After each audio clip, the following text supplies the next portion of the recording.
Well, temporarily, we have.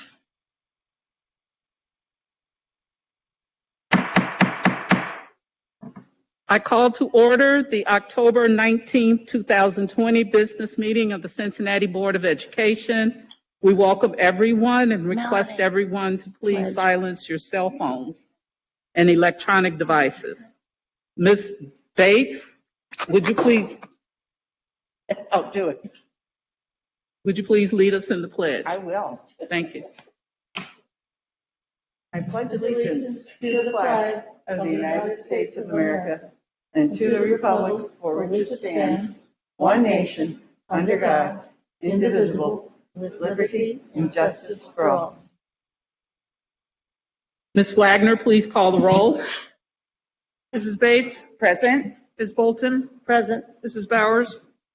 Mr. Lindy? Here. Mr. Messer? Mr. Borowski? Here. President Jones? Here. Thank you. I need a motion for a 48-hour waiver to revise the agenda, adding the Finance Committee meeting report to this evening's agenda. So moved. Second.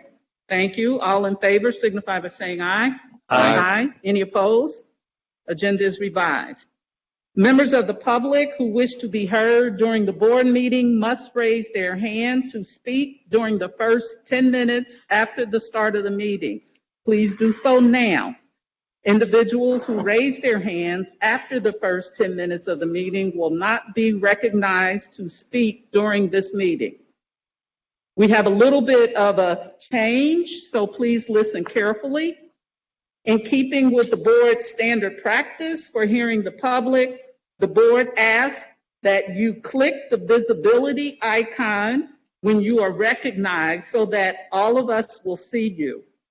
Please provide your full name, your relationship to the district, and your specific school community. Thank you again.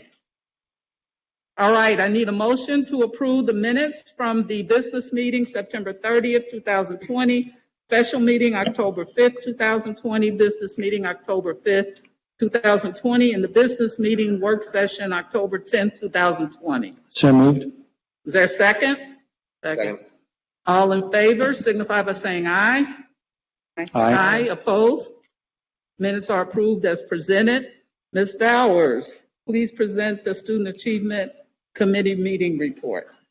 Thank you, Madam President. On October the 9th was our Student Achievement Committee meeting. And during that time, Ms. Campbell and Mr. Hoover presented more data regarding the AP courses. If you all can recall, on September the 14th, during our SAC meeting, Ms. Campbell and Mr. Hoover presented a detailed update regarding advanced placement expansion. The percentage of African Americans and multiracial students enrolled in AP courses were not included, and none of our demographics were included. Therefore, during this meeting, it was requested that they bring data regarding the number of students enrolled. That concern came up when during our meeting there was a low passing score, specifically for African Americans and our multiracial students. So what they did bring was a list, and it did show that we have progressed since 2018. 19, they did a 3-year review, but unfortunately, we are still not at our target based on our strategic plan. We are well below the expectation of 50% African Americans being enrolled in AP courses and 70% of multiracial. That was very concerning for me. Ms. Campbell reported that one of the biggest barriers to AP enrollment was credit recovery deficiency, which goes back to when Board Member Morowski was suggesting that we roll back preparation for AP maybe to 5th and maybe 6th grade in preparation for them being ready for high school. Deputy Superintendent Amott stated that the goal and the strategic plan was not the desired outcome. She went on to explain that the language in the strategic plan should be reflective of the subgroups, and that she would talk to superintendent or discuss how that could look moving forward. She also felt that they were up for the challenge, and that schools right now are building strong foundations around a strong access to curriculum, and it is a real solution. Then we had Assistant Superintendent Bunty and Ms. Margaret Hall and Ms. Chrissy Reeves. They presented about gifted assessment is used to identify assessments that are used to identify gifted students and students with disabilities. During the gifted assessment presentation, she explained that it was used to screen students who perform or show potential for performing in high levels of accomplishment. I inquired about the gifted assessment being used to determine students ready for AP courses. And Ms. Bonte noted, she explained that that did not qualify students for AP courses, even though that was a level for which they could be placed in based on how they scored on the assessment, but it was not the only determining factor for students being placed in AP classes. She also noted that gifted assessments were from elementary school through high school. In the fall of each year, all second and sixth grade CPS students are administered an assessment for superior cognitive ability and specific academic ability in reading, math, science, and social studies. Second and sixth grade students will take this assessment in their school between October 1st and November 20th. Students in other grades may be referred for gifted screening or rescreening during this window also. The demographics that she presented was a chart, discussed an equity issue across the district. 27% African American was circled because I was trying to connect the two with students being prepared to get enrolled in AP classes as they progress to high school. So I just made a special note of that for myself. Dr. Hall reported that because of fundamental rights of students to receive services for disabilities, they cannot, there's not a waiver for that. So they have to continue to align with the Individuals with Disabilities Act. All state and federal timelines remained in effect for initial evaluation and 3-year evaluations of students and families. She went on to say that in August, that the district had in-person evaluations resumed and written procedures for maintaining health and safety for students and family were in place. The goal of the process the Department of Student Services, has reviews and revised updated district multi-tiered systems of support. And this is the process for collaborating with curriculum and instruction and positive school culture. She says the improved consistency was the reason for this updated district-wide multi-tier system. Adopt common language and procedures across the buildings, align with state recommendations, and collaborate with positive school culture for consistency and behaviors. The goal of this is to help intervention assistant teams to identify students at risk of falling behind and not just leaving it up to the universal supports that the schools have. So this is put into place to help identify earlier and to put interventions into place sooner. Then we had an update from Mr. Justin Leach in testing. He updated the committee on the following testing: MAP growth reading assessments, nationally normed achievement and student growth assessments. The assessment results used to inform instruction and support the CPS Accelerated Learning Plan. Reading grades K through 3 results were also reported for the Ohio State Report Card and Improving At-Risk K3 reading component. For fall 2020, the remote testing at the day before, which was October the 8th, 70% of all students have been tested in the district. Parent, guardians, caretakers support during testing sessions has been utilized whenever possible, and testing delivered remotely is not being utilized or reported as a gifted assessment. Third grade reading, he also reported on. Third grade reading, ELA, Ohio State, administered in both fall and the spring. The fall third grade OST, which is the Ohio State test window, is connected to a legislative requirement. Usually districts shall administer the third grade ELA OST twice annually to all students in third grade who have not attained the score is designated for the assessment.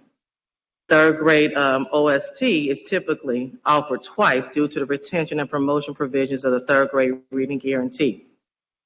State Bill 164, signed into law in June, adjusted provisions of Ohio's third grade reading guarantee in 2020-2021 by prohibiting the use of state test scores and retaining students in third grade. So that was an allowance for the state. Next steps, Cincinnati Public Schools will proceed with the third grade ELA Ohio State testing within recently released flexible administrative dates. Cohort A will test 1020, 1021, 1027, 1028, 11-4. Cohort B will test 1023, 1029, 1030, 11.5, and 11.6. With the return of blended learning, the district is trying to reduce the time spent on assessments. So Mr. Leach reported that removing the fall window would not have an impact on the report card because students typically do better in the spring. Committee member Messer stated that it is important for CPS to communicate the testing requirements broadly and make clear that it is a state requirement for them to be tested. He presented also about kindergarten readiness. First-time kindergartners are typically assessed with Ohio Kindergarten Readiness Assessment before the end of October. However, remote use of the KRA has been prohibited by the Ohio Department of Education.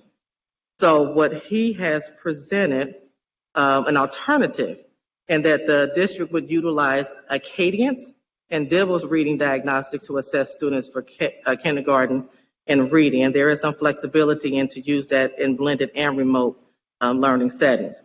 The Deputy Superintendent of Mott and Ms. Campbell are researching the possibility of literacy summer school to help for some of those kindergarten students. And then we had Ms. Solano, and she presented about graduation rates. When every student succeeds Act replaced the No Child Left Behind Act, the federal business rules for determining which students count as a graduate was adjusted. And what she went on to say, federal rate, if a student has a disability and an IEP, that allows the student to graduate without meeting a pathway required for regular education students.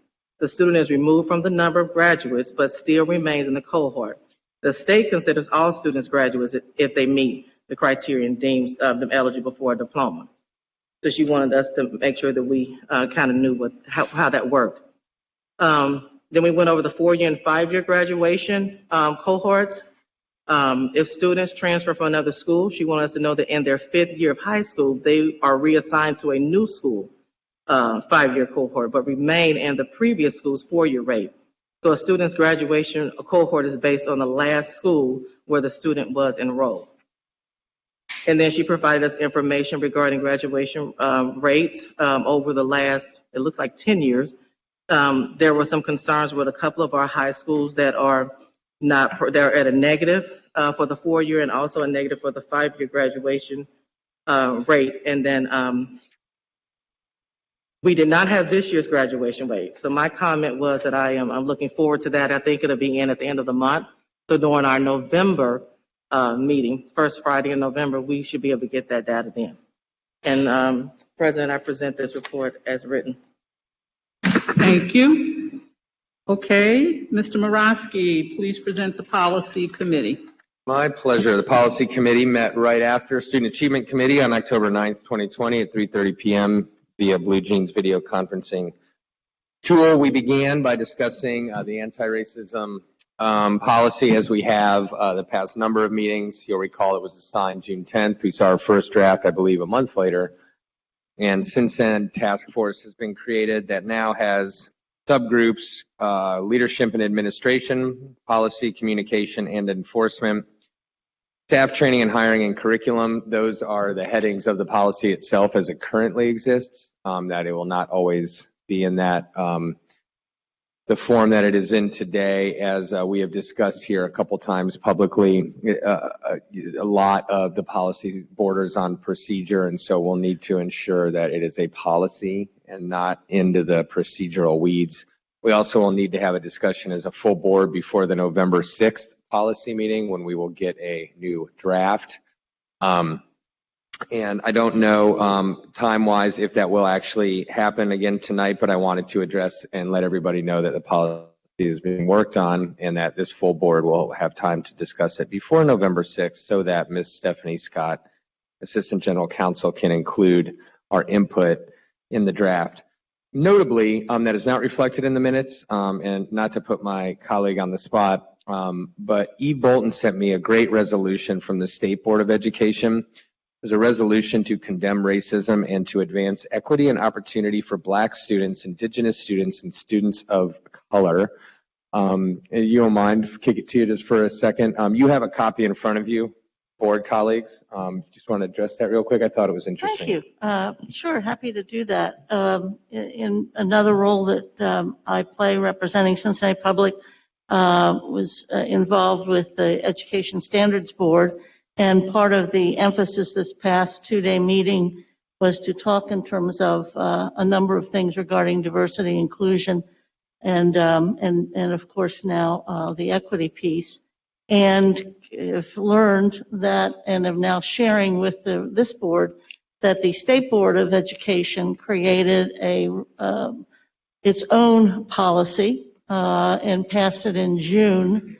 And the passage was not unanimous, and it involved a great deal of amendment efforts and language change and a number of folks testifying. And so I thought I was impressed with the final efforts, and the state superintendent signed off on it. It was really part of the leadership of the president of the state school board.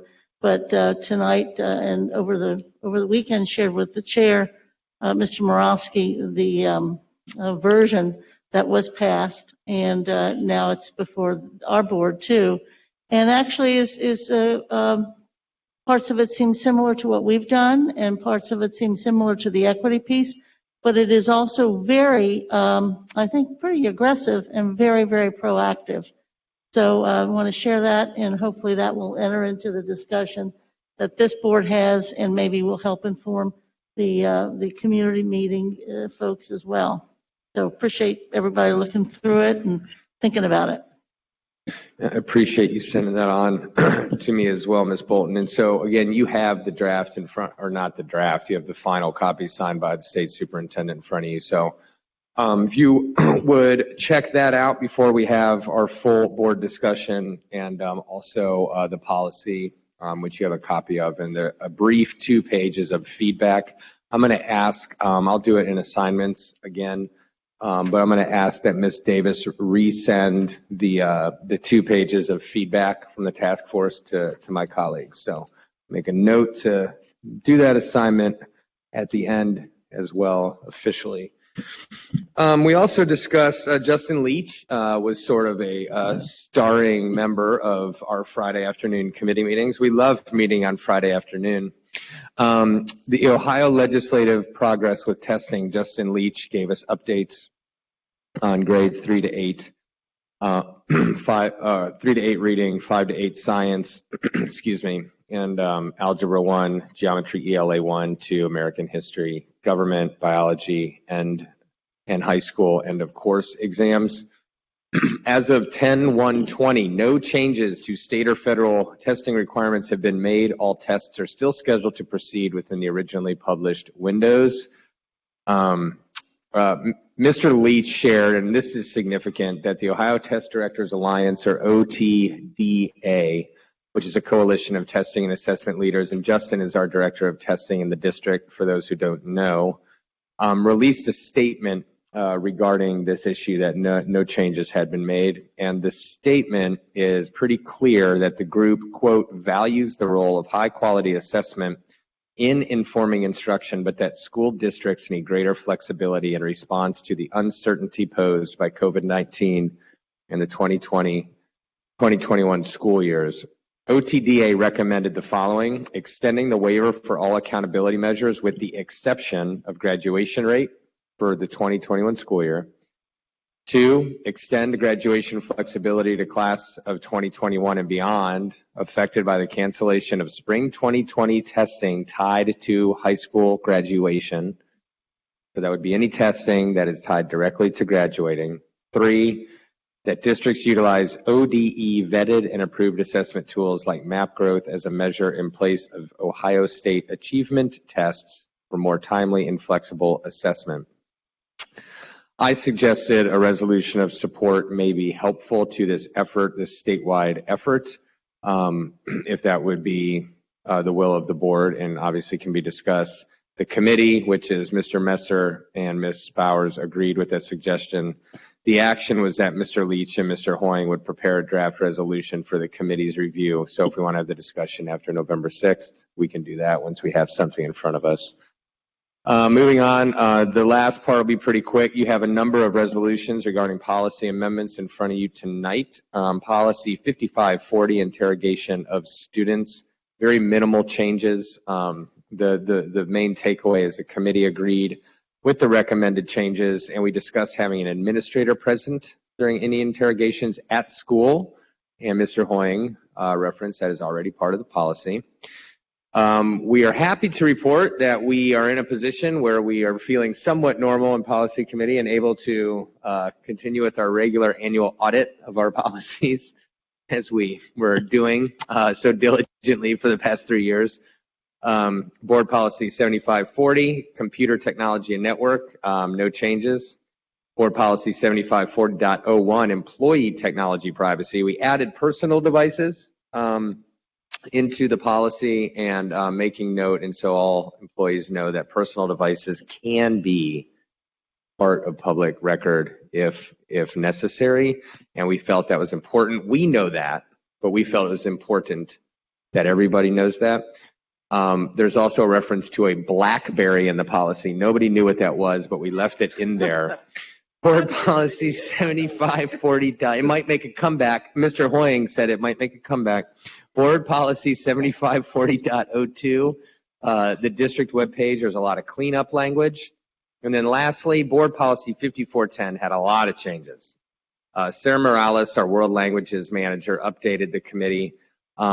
Just real quick, if I may, this will be in front of you later, but I felt it was important enough to just spend a couple seconds noting, because if you looked at the policy, there's a lot in it. There's a lot of redlining. Most all of it is aimed at making everything more personalized. So this policy is the promotion, academic, acceleration, placement, and retention policy. And most of the redlining seeks to make the learning more individualized, which Ms. Bolton, I know, will be happy about, as we have always talked about. Every student, wouldn't it be great if they all had an IEP? Some language that I thought was notable was that individualized graduation progression. Language such as ensuring these students may graduate despite of circumstances, including but not limited to interrupted education, homelessness, previous retention through course failure, and or the need to work to support themselves and their family, that we will ensure those students graduate despite those circumstances, and that schools must offer an individualized graduation progression plan with options for flexible scheduling, etc. So a lot of the language is around there, talking about tiered systems of support, a lot of social emotional language. Notable exceptions, and then I'll be finished, but I feel worth pointing out. Notable exceptions include compliance with retention in accordance with third grade reading guarantee guidelines and parent guardian requests. I will submit these minutes as written. Thank you, Mr. Morosky. I neglected to ask board if they had questions of Ms. Bowers. So we'll do both. If you have questions regarding Mr. Morosky's report or questions regarding the student achievement report. Ms. Bates. Yes, this isn't really a question, it's a statement. In review of the policy, the resolution amending board policy, employee technology privacy, I'm going to discuss some additions I have and ask that it be sent back to committee, because I believe that we can make this a stronger policy by further review. But thank you. This is good work. But Okay.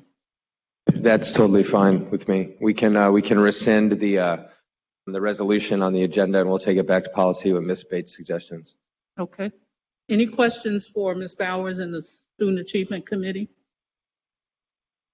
Okay, thank you. And some of us do know what blackberries are, unfortunately. Okay, all right. Ms. Bolton, Yes. Finance Committee? Thank you. First of all, I appreciate the board staff doing this incredible turnaround of these minutes, but some of these issues are of time importance and needing some action, not tonight, but in preparation for action later on this month and early November. We had the report from our government liaison folks, George Glover and Eric Kearney. Two things particularly that were important. There continues to be an issue regarding transportation opportunities and whether or not 7th and 8th graders might be unable or what have you by state law to be on public transport. And our folks have been testifying to keep that as a possibility because many of our 7th and 8th graders are transported via metro. But I think maybe most significantly is the a report by Mr. Glover that does suggest that Speaker Cupp, who has been a leading force regarding changing the school finance formula and efforts, actually is pushing possibly for a very accelerated review and renovation, if you will, of school finance now that he is the new speaker. So we got a good report, and the treasurer is interested in that kind of speed up. We don't know that that's good for us or bad for us, but we do know that there are limitations in the current financing formula and operations. But we will begin to know more in the next couple of months, and apparently there might be even some action regarding the lame duck session that we are approaching now. So soon after the election. We also have another time issue, and that we had presented to us by the Tennis Foundation a plan, a new partnership, if you will, between us and the Cincinnati Tennis Foundation. Robin Brandon brought this to us, as did the leadership of the Cincinnati Tennis Foundation, and it requires perhaps the use of part of the property that is the Withrow campus, not negatively affecting, according to administration, the current campus, but indeed improving it, and that this would be the creation of a facility that would be perhaps the cost of all between $13 and $14 million, with the hope that it will not only positively impact the children and students and young people at Withrow, but it would be a facility that would be available through all of our district as well as the community. This effort would be, our partnership would be benefiting, of course, our students and families in the community, but it would be that we would be at least providing the property, and then the facility would be built at no particular cost to us, but then upon the achievement of that and the finishing of that building, then it would become a part of the CPS property inventory. I think I'm stating that correctly. So it's a great opportunity. They mentioned it being somewhat modeled, if you will, of the Baseball Youth Academy. That is that's a very important part. And it would not necessarily negatively impact the Ron Oster premier baseball facility that is on Withrow's campus. So they're interested in making a presentation. We wanted on the Finance Committee to at least share this information with you all now, because the hope is somehow that indeed after you learn more about this, we might be able to ask the administration to give us some recommendations as to whether or not it's a great idea, and then perhaps in the next month or so, indeed the Tennis Foundation might be able to move ahead with the fundraising and that dedication. As usual, we had a monthly presentation by the Preschool Promise folks, and the emphasis this time was really measuring COVID impact regarding enrollment, something we've experienced as well, and that also they are in the effort of writing a charter for particular committees on which we also sit, but it's specifically a preschool promise a charter, so it is up to them to write that charter, and it dealt with membership and dealt with some of the other kind of tenets and principles that would be needed. As you know, we have charters for our particular committees as well. So it was a good sharing of information, and there's an extensive amount of charts that I think are of particular interest for all of us to see as we begin to ask the voters for a renewal. Also, we had a guest from the administrator from Columbia Township, and the request was to establish a TIF partnership, tax incentive effort and about a particular area of development in Columbia Township, and that's, as you know, part of our district. And Mr. Hoyne briefed us on what usually is the precedent, what usually has been the history of these TIFs. And so that one, too, is going to be looked at and evaluated. Mr. Hoyne is our general counsel, and certainly with the treasurer and president, will be looking into further developing what that is. And in the entire discussion, the issue was resolved from a standpoint that our tenet, our principle, is that it would make us whole, and that was agreed to by the representative from Columbia Township. Also, we had some transportation updates. T1 report, which is required by the state, was filed. We also noticed that it's School Bus Safety Week coming up next week. The Director Johnson reported that the on-time percentage is working well, and that there was the hope that even by today we would have all of the monitors filled on the routes in our yellow buses. We continue to press for more information about bus cards for our high school students, particularly those that are now attending Hughes and Woodward, to make sure that they have the same kinds of opportunities, since right now, because of certain limitations, they are being transported not on Metro but by a yellow bus. And then we continue to raise the issue about, is it possible not only to have bus cards if we have our students participating in after-school activities and tutoring and what have you, but also is it possible to start to consider, can we do anything to help them if they are actually employed after school?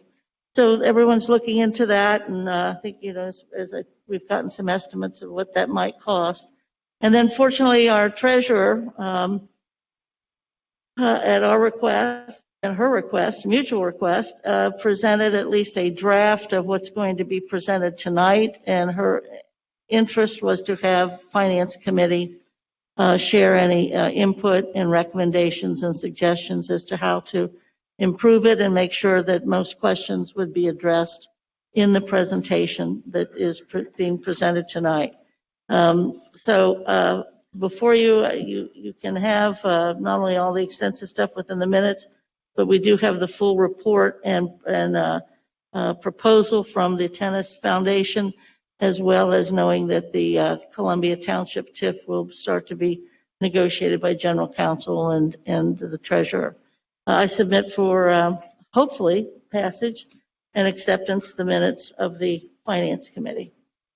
Okay, thank you. Questions for Ms. Bolton? I have a question for clarification. So the Tennis Foundation proposal, is the Finance Committee asking us to accept as written or just to move on the action items that were presented in the report? Are we approving the actual program, or are we just, okay? No, and that's why we were very careful we did not take a vote, but that's why we use the word share with the whole board rather than recommend or what have you. Okay. And I think Mr. Lindy would like to add to that. Yes. I just add that I appreciate the question. And one of the things that I know they're going to go do, or it seemed I asked them to go do, was ask some parents in the Withrow community, like how they felt about the project. And so I think that it seems like it's full of a lot of promise and potential. The principal was certainly a big advocate for the program. And I know there's more work and engagement that they want to go do before they propose anything. Thank you. Thank you.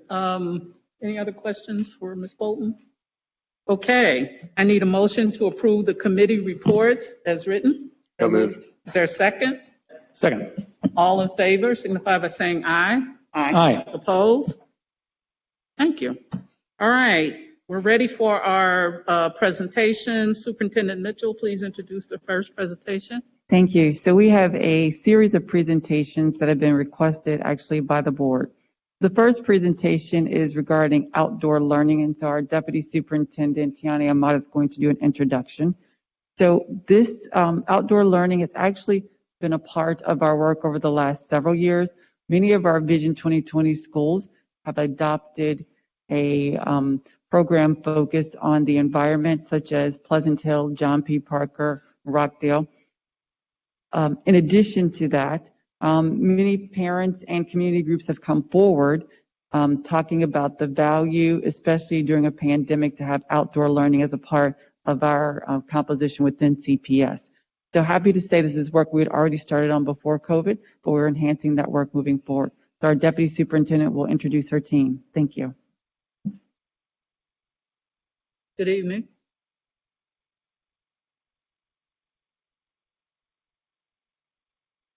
Good evening. Good evening. Okay, I am so excited. CPS outside. I am joined by an awesome team that I had the privilege to meet a few weeks back, and I learned a lot. Did you know that we are surrounded by green space in the city and so close to all of our schools? When talking to this group, a group of dedicated, passionate people, I said, okay, what can we do to do more? That's why they wanted to have the meeting. And I said, okay, let's think of quality improvement. I got the group to do a KDD so we can be intentional on how to move this work forward. But before we get started, I want to take this opportunity, as you see all the logos up here of our network, of the wonderful partnerships that we have. One of the coolest names on this list is the Bug Chicks. I love that name. We have the Green Umbrella, Cincinnati Zoo, the Observatory, just so many great people coming across organizations, coming across and partnering with CPS to get students outside. To kick us off is our CPS leader, David Trabert, in our curriculum department. So he will open the presentation for us. Thank you, David. Thank you. Our schools have had amazing partnerships with outdoor and environmental educators for years. Over the past 18 months or so, we have worked to coordinate and formalize these partnerships into a network to ensure that the opportunities and benefits of outdoor educational experiences are accessible and equitable to all of our students and school communities. This evening, you're going to be hearing from a handful of our partners, Ryan Mooney Bullock from Green Umbrella, Tony Staubach from the Ohio State University 4-H Extension, Whitney Owens from the Cincinnati Museum Center, Mary Dudley, an amazing teacher at Gamble Montessori High School, and a student of hers, Deneric Ford, who is eagerly anticipating his first day back in the building tomorrow. And I am Dave Trabert from the Curriculum Department. Our outdoor and environmental education partners provide quality, standards-based programming that is in alignment with the district's strategic plan. In addition to the health and safety and community engagement goals, we believe that our outdoor opportunities and education foster the experiences and background knowledge that facilitate literacy and problem-solving skills. Our theory of change shows up in our KDD.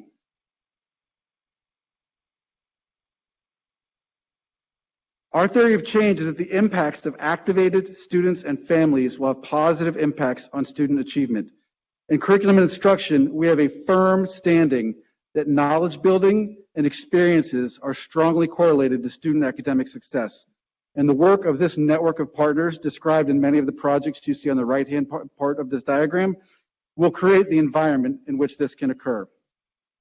Time in nature enhances creativity and critical thinking, increases focus and attention, and can boost academic performance.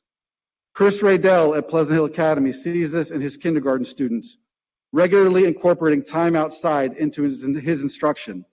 Our kindergarten, he says, gets authentic, hands-on, nature-based activities that we connect to literacy on a daily basis.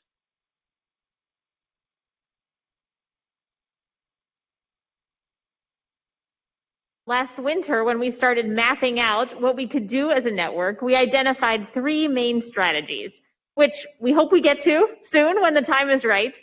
Increasing outdoor after-school clubs, providing outdoor camp-like programs at community learning centers during school breaks, and helping teachers build their confidence in facilitating outdoor learning so that kids get outside with their primary educators rather than only with special guests. Thanks to interest from the administration, we added a focus on integrating outdoor environmental education into the curriculum across the district. This is the gold standard for equitable access to quality programming. Once in place, we could see students having outdoor experiences regularly at all schools rather than sometimes in a handful of places. Many partners at our table are excited about hosting student programs not only at schools, but at parks and other natural spaces near the schools. The Cincinnati Park District is working with us to create an interactive map to help school staff easily identify walkable green space to each school. Early analysis shows that almost every CPS school has green space they can walk to. This map is especially important this year when field trips with buses are not an option, but we hope that it can be a tool to connect schools to their neighborhoods and students to their communities by getting out and about around school more. Now, we know that our network has deep relationships with teachers across the district, but it's been challenging to calculate how many students we serve in a typical school year. So as a first step, we asked our partners to tell us which schools they provide programming to. Based on data from 22 organizations, we are already interacting with 97% of schools. We have medium to heavy engagement with 84% of them. The chart on the right shows how many partners are present at what percent of those schools. The green and purple wedges show that more than 60% of schools are being served by 6 or more organizations in our network. Our network is working on how we can collaborate and coordinate for maximum impact and reach. Now, what we don't know yet is whether there's 50 students or 500 students at each of those schools who are being reached. We'd like to partner with resource coordinators or other staff to design ways to see whether this programming is being offered widely to student populations or to just a small number of classrooms.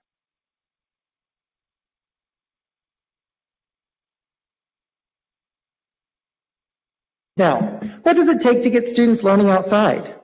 Competence and infrastructure.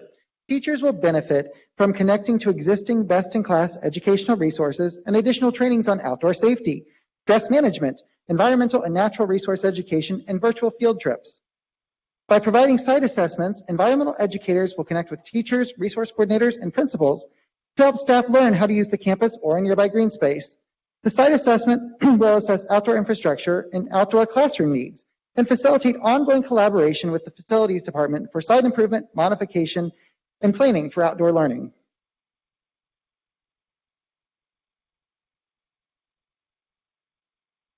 Hi, I am very fortunate to work at Gamble Montessori High School, where we have an established culture and several infrastructure pieces that support outdoor education. And I'd like to introduce a student, Deneric, who is going to tell you a little bit about why he likes to learn outside. Hello, my name is Deneric Ford, and I find personally for me that when I work outside, I find personally for me when I work outside, I tend to work more efficiently when I'm inside than when I'm inside the classroom. I know when I'm inside the classroom, it tends to get very loud very quickly. And when I work personally outside, I get more room to work outside and there's less noise to distract me. I would love for this to be considered a valid option for students to work outside, not only to help me, but more students across the district. Thank you.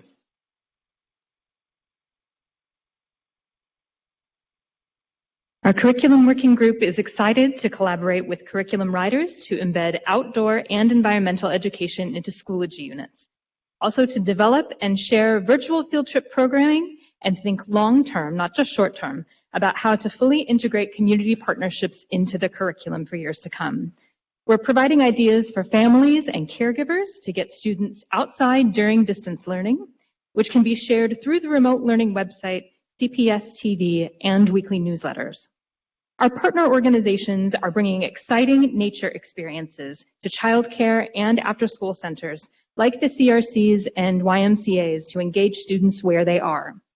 We'd like to start planning now to expand outdoor after-school programming and provide camp-like experiences at community learning centers during school break days next school year and beyond. So what are our next steps? We're meeting with school staff outdoors and socially distanced, of course, to conduct site assessments so we can identify both needs and opportunities for outdoor spaces at as many campuses as possible. The facilities department and local architecture and landscape design firms are on board and standing by to help, and we'd like to support short-term improvements to outdoor learning environments to make them more usable this school year, but also conduct long-term planning for a system-wide green schoolyard approach.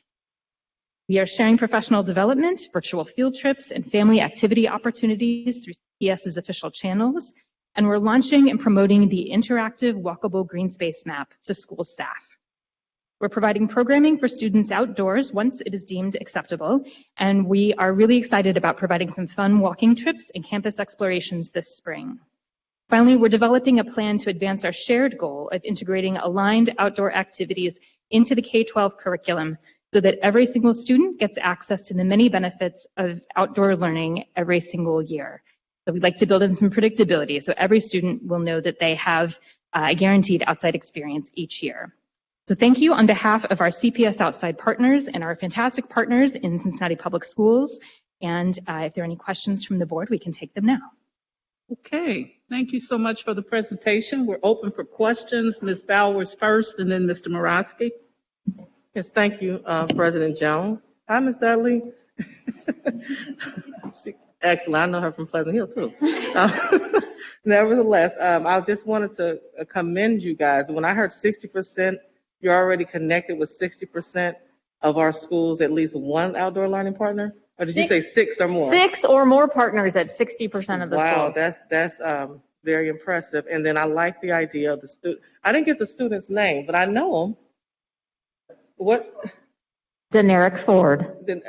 You did a great job. Thank you for presenting. And I liked when you said that you work more efficiently outside and it was quiet and that you didn't have the distractions. I think that's going to be a key for a lot of our students to have that experience to improve in that. And then the stress management. I'm always about social emotional learning.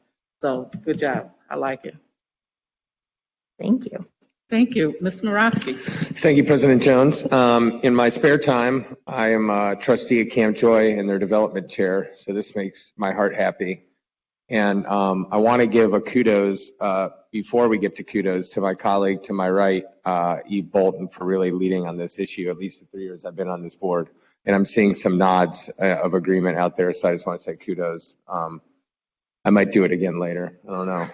But it's been great to see all of these partners come together and sort of match up. And so my question is probably, I mean, for anybody, but probably more specifically for our curriculum folks, is with the online curriculum, I just want to put it out there that we have a number of lessons at Camp Joy, since kids can't be with us, that if not tapped into, would love to leverage any way we can to work with our students. And I also want to give one more kudos to our Gamble Gator.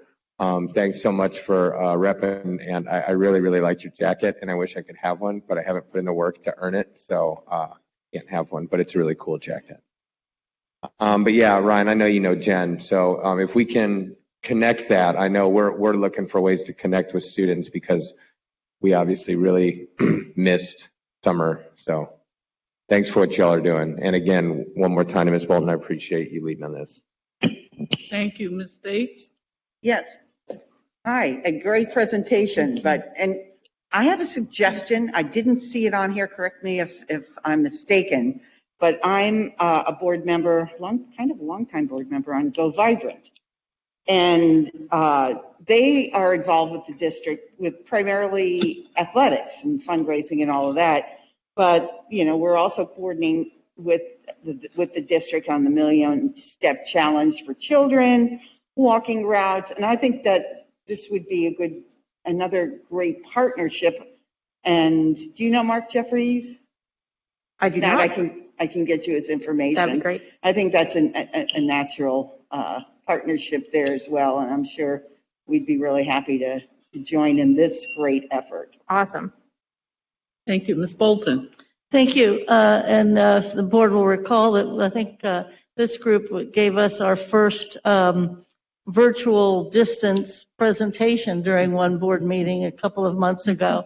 I am so thrilled that the administration has embraced this effort, and I'm even more thrilled that this effort is a community initiative. It began in the community. It began even before the COVID emphasis on outdoor ed and green space and what have you. So we were somehow clairvoyant about that perhaps, but again, it's a community initiative that the district has embraced. More important than even that, it is beyond a partnership. It's a network that has been referenced that allows us to use all these resources in a coordinated way. And so much of everyone helps us so much in this district that are our community partners. But when we can organize networks around this, it's just the natural evolution of the community learning center model. It's the natural evolution of the partnership between CPS and our community. And most importantly, our kids need this effort and service for their own health and well-being and for their families. And I think it's making this a priority is just incredibly important. And I appreciate the enthusiasm by the deputy superintendent, particularly in the effort of somehow involving a cross-curricular effort in green and outdoor ed and this environmental piece. And so I'm very appreciative and thankful for this. So thank you. Thank you. Any other questions or comments? Mr. Lindy? I just wanted to say thank you for a great presentation. I'm delighted and grateful that this is happening in Cincinnati Public, and thank you very much for your work. I hope you let us know how we can be helpful. Awesome, we will. And then finally, I'll just close out with a final thank you on behalf of the board. And it's refreshing to think about being outdoors. So thanks. It's very appropriate, I think, for the period of time that we're in. So thank you so much. Thank you so All much right. for your time. All righty, thank you. Okay, Superintendent, our next presentation. Yes, so tonight the curriculum department will provide an update related to anti-racism curriculum. So this is very much in alignment with the foresight that the board had many years ago to establish an equity resolution. And in light of the racial unrest that's taking place across this nation, this is the perfect timing for us to really dig deep and make some revisions to our curriculum. So again, I'm going to ask our Deputy Superintendent Tiani Ahmad to introduce this presentation. I was so excited to hear that we are at the final stage of coming to a anti-racism policy. And so we look so forward to making sure our work is aligned. I'm joined today with some wonderful educators that will talk about some of the work that we have been doing. And I want to leave you or start with 3 key messages.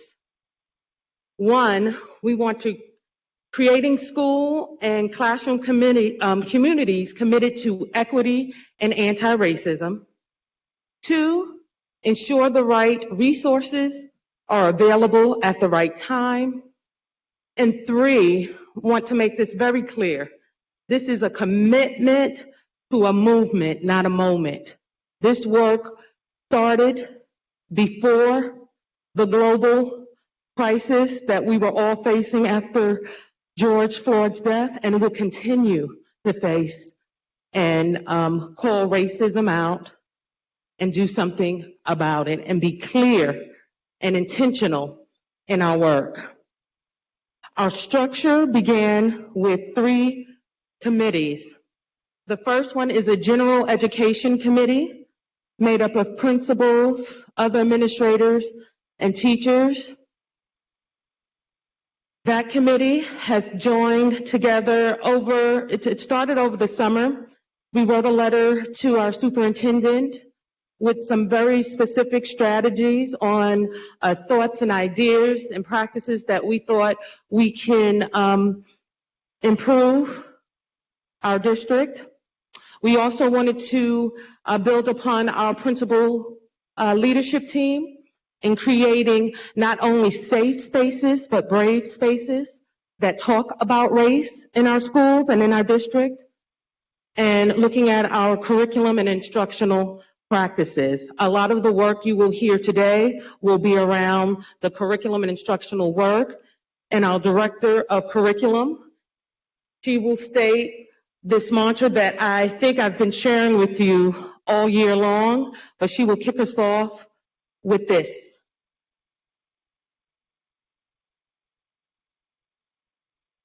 Thank you, Board of Education and Deputy Amat, for leading us in this very, very important work.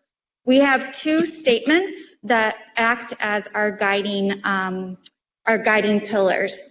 The first one is every child, regardless of circumstances, receive on grade level, high quality, standards aligned curriculum, instruction, and technologies. Our system is perfectly designed to get the results that it gets. So we must disrupt our system. And we have 3 calls to action that we've created for the year. Today's presentation focuses on our call to action 1, finding new ways for our students to see themselves and other cultures in their learning, and not just see themselves, but are invited into our curriculum. We are working to cultivate this anti-racist community through education and awareness, safe spaces for courageous conversations, identifying racist policies, practice, and ideas, and disrupting the system so that we are meeting every child.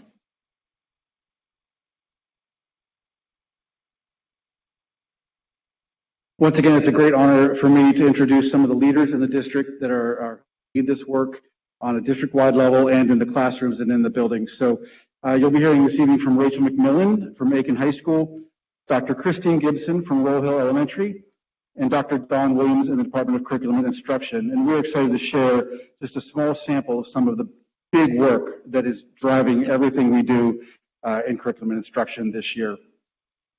Again, we want to show how our theory of change is represented visibly. We know that the district has made a commitment to equity and anti-racism throughout all systems, and we know that this work was necessary well before the events of this year amplified the need. We believe that these aligned acts of improvement, including some of the projects that you see up here, some of which have already been initiated and some are on deck throughout the year, will create the conditions where every student will achieve academic success. I'm going to start off with some work that we did in social studies over the summer. Our Social Studies Curriculum Council decided to develop lessons to kick off the school year with standards-aligned units to address social justice head-on, to provide a space for students of all ages to speak to their experiences, encourage necessary and productive conversation, and build classroom communities where this could occur early in the year. These are some of the lessons that and outcomes that we look for, but I thought it would be helpful to let some of our students and teachers share why they thought it was a valuable experience.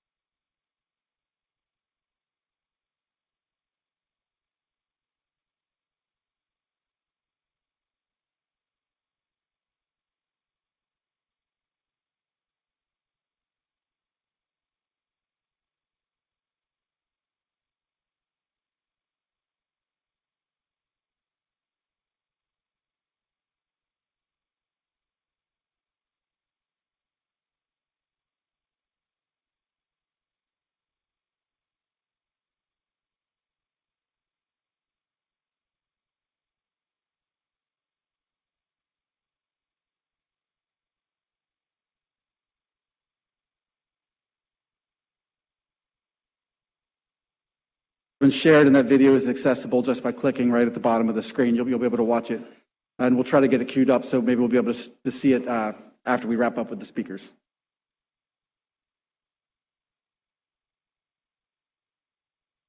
Good evening. I am Rachel McMillan. I teach Black History and run the Miami Teach program at Aiken High School. Over the past several months, several states and districts throughout the nation have reckoned with social studies curricula that are biased, do not accurately represent diverse cultures, and do not equip students to challenge racism. This is because state and district curricular decisions are typically top-down and do not reflect the voices of students, parents, teachers, and diverse communities.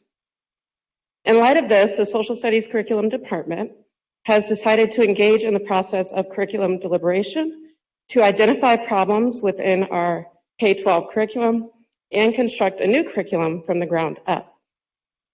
We will be creating a team to include the most important members in curriculum decision-making, our students, our parents, guardians, our community members, and our teachers. Our focus will be to audit the curriculum, to develop a more humanizing social studies curriculum, to create a Black history curriculum that is told through the perspective of Black people, and reach a collective decision about what to teach our students here and now. Next slide, please. We will be critically examining each K-12 unit to identify the voices and stories that are missing from our curriculum, and teachers will create lesson plans and add resources to our current curriculum maps and Schoology frameworks. And now, Dr. Christine Gibson.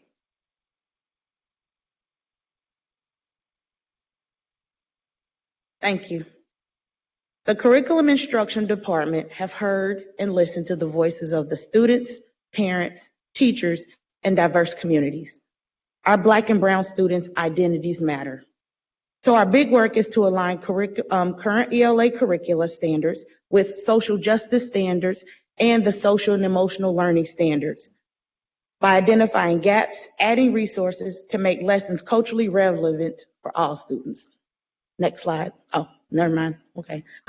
So those standards that we'll be aligning with the current ELA curricula are social justice, and the 4 domains are identity, justice, diversity, and action. And the 5 competencies that will be incorporated are the social and emotional learning standards are self-awareness, self-management, responsible decision-making, relationship skills, and social awareness. Next slide. Here is an example of what it would look like or could look like.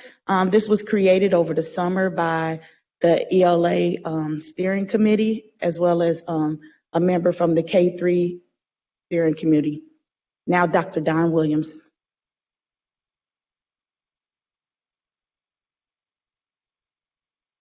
Justice in the Details, our monthly collaborative, was developed as an opportunity for the Curriculum Instruction Department to share our learnings from the previous year. As we took a deep dive into equity and access in teaching and learning and how it really impacts our work. And more often than not, what we saw that this is a missing component when we talk about accelerating our students' learning that will result in growth in our students' academic outcomes. We are humbled to be able to provide our teachers, administrators, and our entire CPS family with a space where we can come together, share our learnings, problem solve, and build capacity in our own spaces. On the left, at the bottom in red, is Ms. Glenetta Krause from Dater High School. She conducted summer book studies for her staff.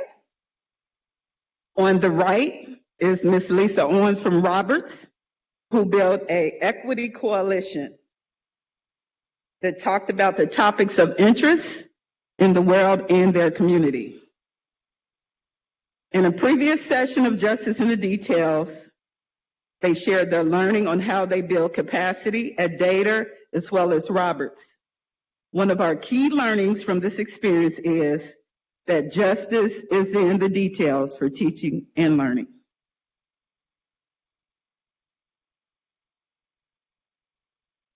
And just a quick note, you heard it over and over again from all 3 of these folks over the summer.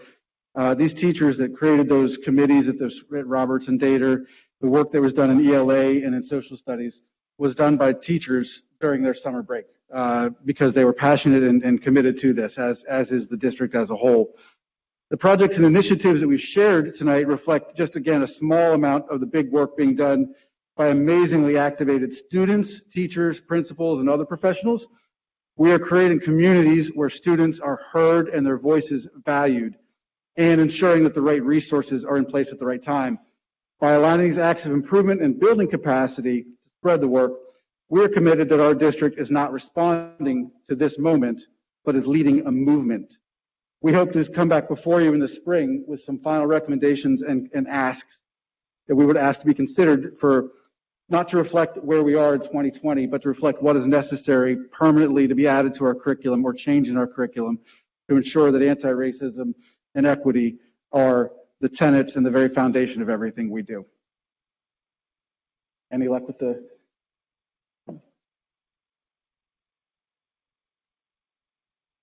At this time, we want to take any questions, but I want to close with that our students can't be if they don't see. So it's also beyond the textbooks. It's also in our hiring practices.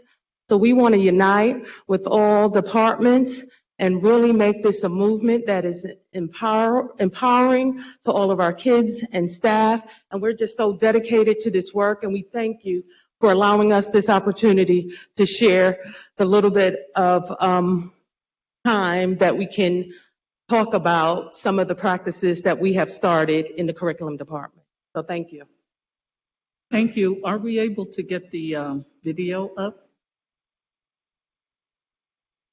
Okay. All right, so we'll go ahead and entertain questions. Ms. Bowers, followed by Mr. Morosky.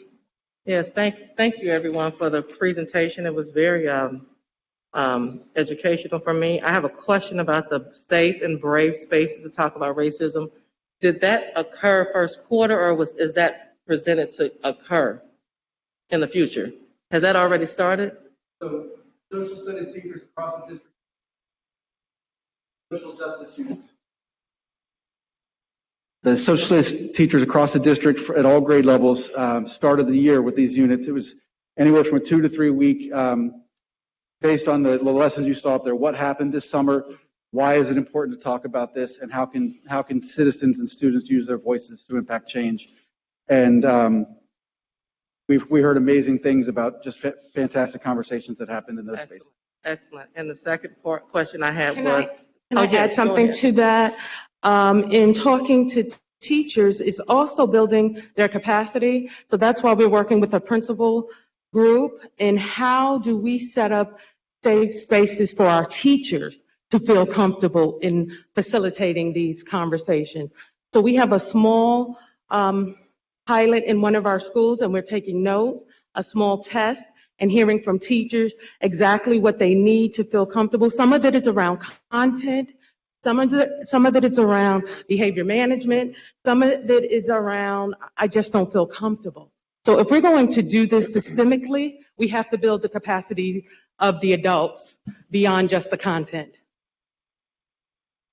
The other part the question I had was for, I believe Ms. Rachel, is that right? When you spoke about the inclusiveness of you deliberating a curriculum, and is it the timeline in April? Is that when you want to see how things are going? Is that your timeline to determine in the spring if this is going to be something that we start next school year? What is the timeline for the curriculum for Black History? So my desire would be to start now, and then maybe finish by the spring. Okay. In terms of deliberation, but I would leave that up to Dave. Okay. Is the anticipation that it would be ready to be across the board in next fall? Is that okay with me saying that? Yes, we've committed to adopting a Black History curriculum that right now we have Black History in several schools, but we don't have a district-wide curriculum for that, and that is something we want to have ready to go next year. Okay. The general social studies curriculum is an ongoing basis. We're making small changes as we go and big recommendations when we complete the deliberation at the end of the year. Okay, and just a kudos for the 5 social competencies. I like that, all of that. I'm glad that was in there. I like the connecting for social justice, the ELA curriculum, and the 5 social emotional competencies. Very good. And can I just quickly say, it was a group of teachers. Dr. Gibson was one of the teachers who reached out to say, we have to do something now. We have to blow the system up, and I have an idea. So it was a group of educators, elementary and high school, who are taking the ELA curriculum, social emotional curriculum, and social justice standards. So they are working on this right now as we speak. So we partnered with Dr. Bunger and pulled all this together and using our current wit and wisdom curriculum and my perspective. And so we hope to have the ELA portion for the fall. Okay.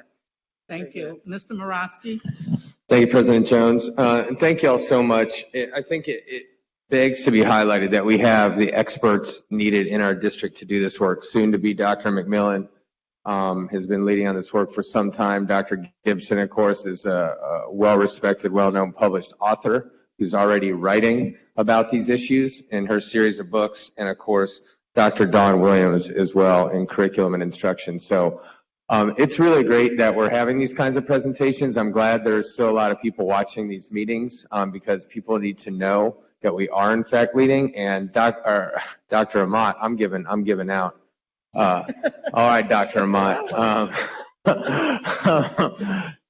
Okay. Either way, I'm glad you pointed out that it's not a moment, it is a movement, and this is what we've been doing. And I'm so grateful to hear from David that we're going to be talking about this more in the spring.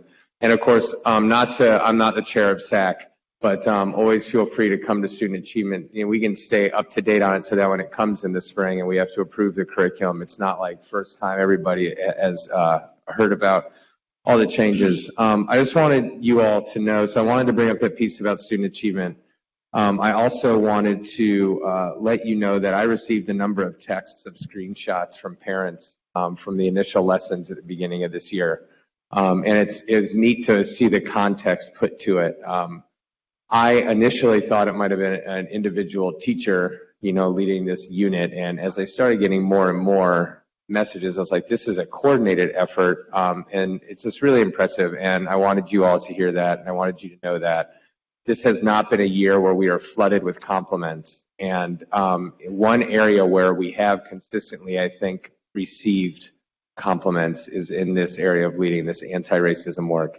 And the fact that the word disruption was included so frequently made me so happy, because this system, like all systems, is designed to self-perpetuate, and it will do so until it is disrupted. And our job is to empower that disruption so our Black students aren't always on the bottom of every single metric we look at, and our white students at the top. And we want everyone to be at the top. I'm not saying we want to put people down, but those metrics aren't acceptable, as Ms. Bowers talked about in the presentation of her minutes. And lastly, I just, I can't help but think of our former colleague, Mr. Ozzie Davis, who would have been so thrilled, and I know is watching probably. He's watching. Is thrilled. Is he texting everybody? So thrilled about all this. So thank you. We look forward to supporting it in all our committees and the full board. So thanks. Thank you. Any other comments? Oh, Mr. Lindy and Ms. Bolton. I primarily just want to say thank you for all of your work. I loved the way you said finding new ways to see themselves and learn about others. I thought that was such a clear and wonderful way of describing so much that matters. I've had a chance to talk to Dave about some of this before, and would just echo what Mr. Morosky said around the beginning of the school year units. I thought one opportunity for the future, my hypothesis is that there's a real spread of the extent to which teachers see this as their responsibility, and that we have some real standout educators here in CPS. And I think our board meetings could be opportunities to publicly thank them for the work that they're doing. I'm excited to take a look at the video, but even just bringing some of them here to say in front of the entire district, we see what you're doing. It matters a lot. We hope more people do it. Thank you. And thank all of you. Ms. Bolton? Yes, just to echo what folks have said, I do hope that all of our curricula, particularly the ones adopted in the last several years, provide the kind of platform for expansion and deepening. And I appreciate the work of the curriculum department for that reason. I think, too, the idea that the students have had an impact, the community has had an impact, and that the district itself, both the leadership and the whole structure of the district, has realized its social responsibility, and I will also say political responsibility, let alone its educational responsibility, to confront and embrace these challenges and figure out how we can, as we try to say all the time, lead instead of follow. So I appreciate what you're doing. And I too got a lot of good response regarding the early lessons and the early engagement with our students to in these very, very challenging times. So it's good that this is happening. And I guess we'll be hearing more because you do have to adopt what, or try to. So keep at it. Thank you so much. Thank you. And then finally, just again, on behalf of the board, thank you for the presentation. And to members of the audience, you got the video up? Okay, give me a minute. Thank you. And to encourage people to support our authors, buy the books. They're good. So congratulations and kudos. Thank you.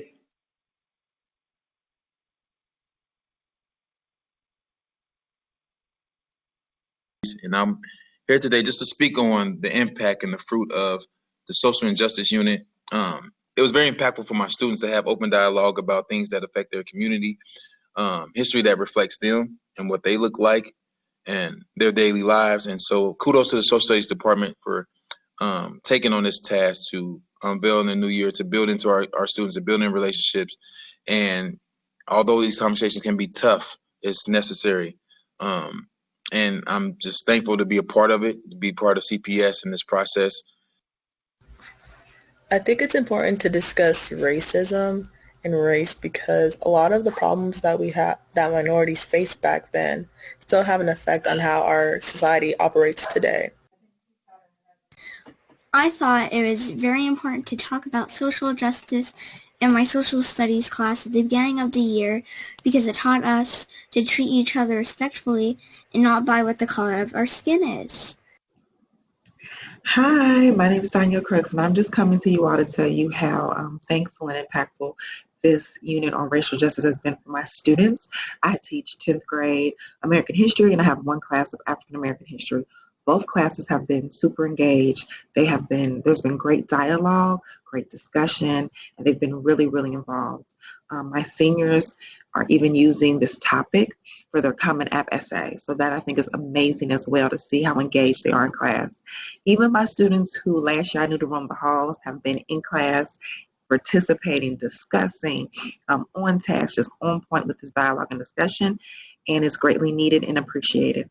Thank you so much.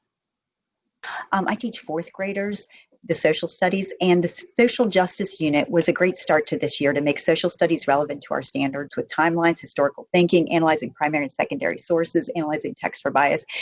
And we analyzed photographs, songs, speeches, laws from the civil rights movement.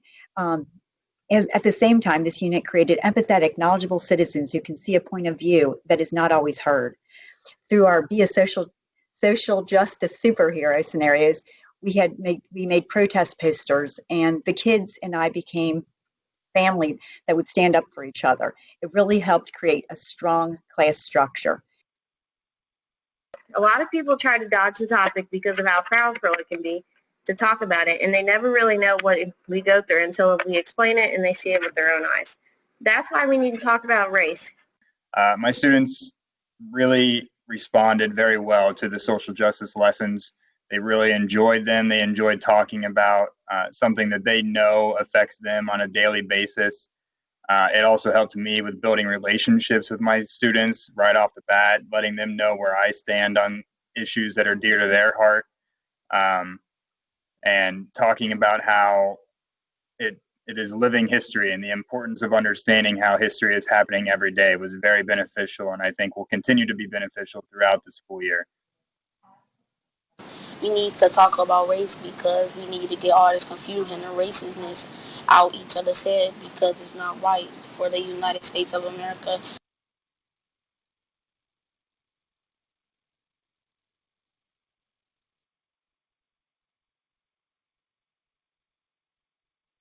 All righty. Well, thank you. That was a great presentation. We look forward to hearing more. Okay, so we're going to move on to our presentation from our treasurer, Treasurer Wagner. Good evening. And that's certainly a hard act, both of them hard acts to follow. But I'm here tonight to give you an update on the budget. But before I start, you're working on my slides? Okay, I'll just talk. So I'd like to take a moment to offer a little bit of clarity in that there's a lot of conversation going around about not having a budget. We do have a budget. On September 14th, the board authorized through an appropriations resolution, thank you, to authorize me to spend money up to $625 million in the general fund. And we have been processing thousands and thousands of requisitions to support the schools in the school opening. So despite not having a line by line allocation of the budget, we do have a budget.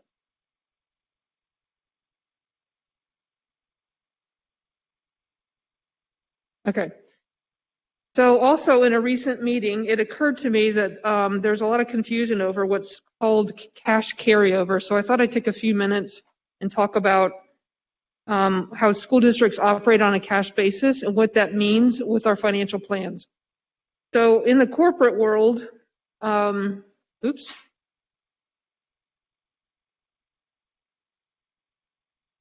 Oh.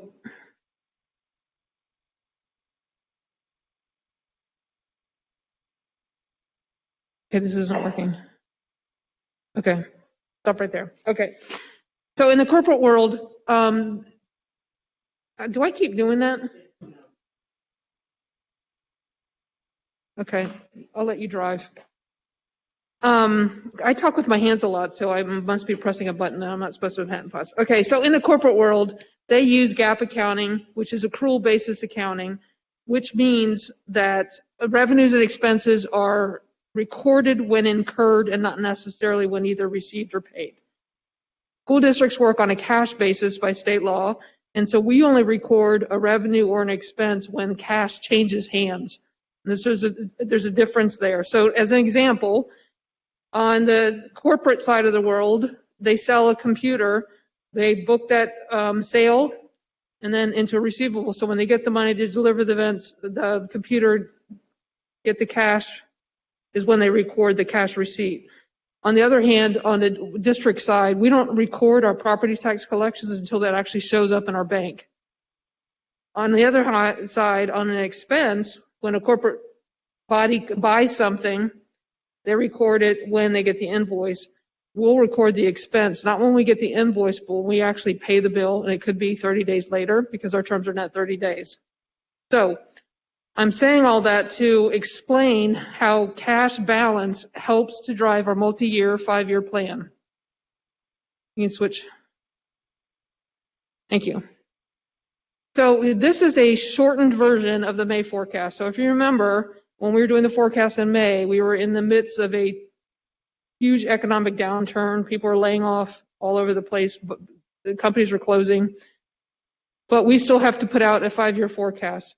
So the rule is that you can't have a negative cash balance in a 3-year window, the current year plus 2 years. And so because the state had cut our funding and we were anticipating delinquencies in our revenues and our tax collections, we took a conservative approach to the forecast. And because last year we allowed our budget to grow a little bit higher than our forecast suggested because we were investing in the strategic plan, it became important to manage that cash balance at the end of the year with a 3-year look out. So what this slide is showing you is that by fiscal year 23, we still end the year with a positive cash flow. A small positive, but it is positive. And so what we did is we looked backwards towards fiscal year 21 and said, in order to maintain that cash balance in fiscal year 23, we can only spend $625 million based on our anticipated revenues. So if we start the year with our cash balance of $106 million, which is what we were forecasting, we add our estimated revenues of $592 million, we end up with an available resource for that budget of $698 million. And we have to end the year with cash of 73 million, then we can only spend 625 million. You can flip it to the next one. So in September, as some new information came out and the economic key performance indicators started to reverse themselves into more positive fashion, we took a look at some of our revenue assumptions. The good news was we ended the year with 2 million more in cash than we'd anticipated. So we start the year with $108 million. And then we increased the revenues on our state foundation with a conversation with Aaron Roush at ODE. They intended not to cut us again the second year. We thought they were going to. So we added that revenue back. And then we also looked at the trend of our city TIF payments that are going up. And so we revised our revenues to 609, which creates an available resource of 717 million. And so 2 months ago at Finance Committee, we said we had a choice to make. We could either put that money in cash or use it to support this budget that would help save jobs, because we were still looking at reductions at that time. Now, those revenue adjustments, we're going to filter into the next couple years, and we'll update the forecast in November as required with those assumption corrections. So this forecast adjustment allows us to increase our budget target to 644 million from the original 625. Next slide. So the next item that's important to understand is that our revenues do not increase necessarily with our enrollment growth. So what I'm showing you on the right-hand slide is enrollment from fiscal year 14 to the projected for the current year. We don't have actual official estimate or enrollment count right now, so I'm just still using the projection. But you can see there's like an upward slope. On the left side, I'm showing you the blue bar chart is our property taxes, and those stay relatively flat. They don't grow with enrollment. The pink stack on the top is the new money levy. So if you just look at it in total, it looks like it grows with enrollment, but it really doesn't. It's just because we had that new money levy on the ballot on fiscal year 16, and then it started collection in 17. And this is important because half of our revenue comes from state foundation. The yellow line on that bar chart represents the state foundation formula. So you can see that it actually kind of sort of tracks with our enrollment growth. But the difficulty is we're not getting enough money from state foundation to keep track with the enrollment growth that we're getting. And that's important because it squeezes the rest of the budget down. When you have to hire more teachers, we're not getting more revenue, enough revenue to fund all those teachers, so that squeezes the rest of the budget items down to stay balanced. Next. So here I'm trying to show you the different kind of categories on how we spend our money. So the first one being fixed costs. So right off the top on any year, we have to take off $150 million. That represents 23% of our operating budget. Those payments are our debt payments, the $3.4 million that we have to transfer to our building fund to maintain the $1 billion facility master plan buildings, our county auditor fees, technology lease payments, and liability insurance for the district. Then the next category in the second block are, we call them fixed. They're not really fixed or variable, but they're controlled by the state. So those are all of the tuition payments, charter, ed choice, Peterson, autism, scholarships. The third category is what I'm calling mixed fixed variable, so that when we spend or have to reduce, we do it in chunks. So if 3 kids leave a school, you're not necessarily cutting a teacher because you lost 3 kids, but you're losing 3 kids worth of funding. So because of our funding formulas and the way we have to staff classrooms, buses operate the same way, we kind of spend that money in steps instead of individually by students. So that takes us to the fourth category, which is completely variable spending. And that is based on the number of students. So we will buy the number of textbooks to support those children. Instructional software supplies. We wouldn't buy subscriptions where we don't have students in the building. I'm just saying all that to in times of reduction, it makes reducing the budget that much harder. So next slide. So today we're faced with balancing a budget in a pandemic time where the plans keep shifting, not necessarily from our control.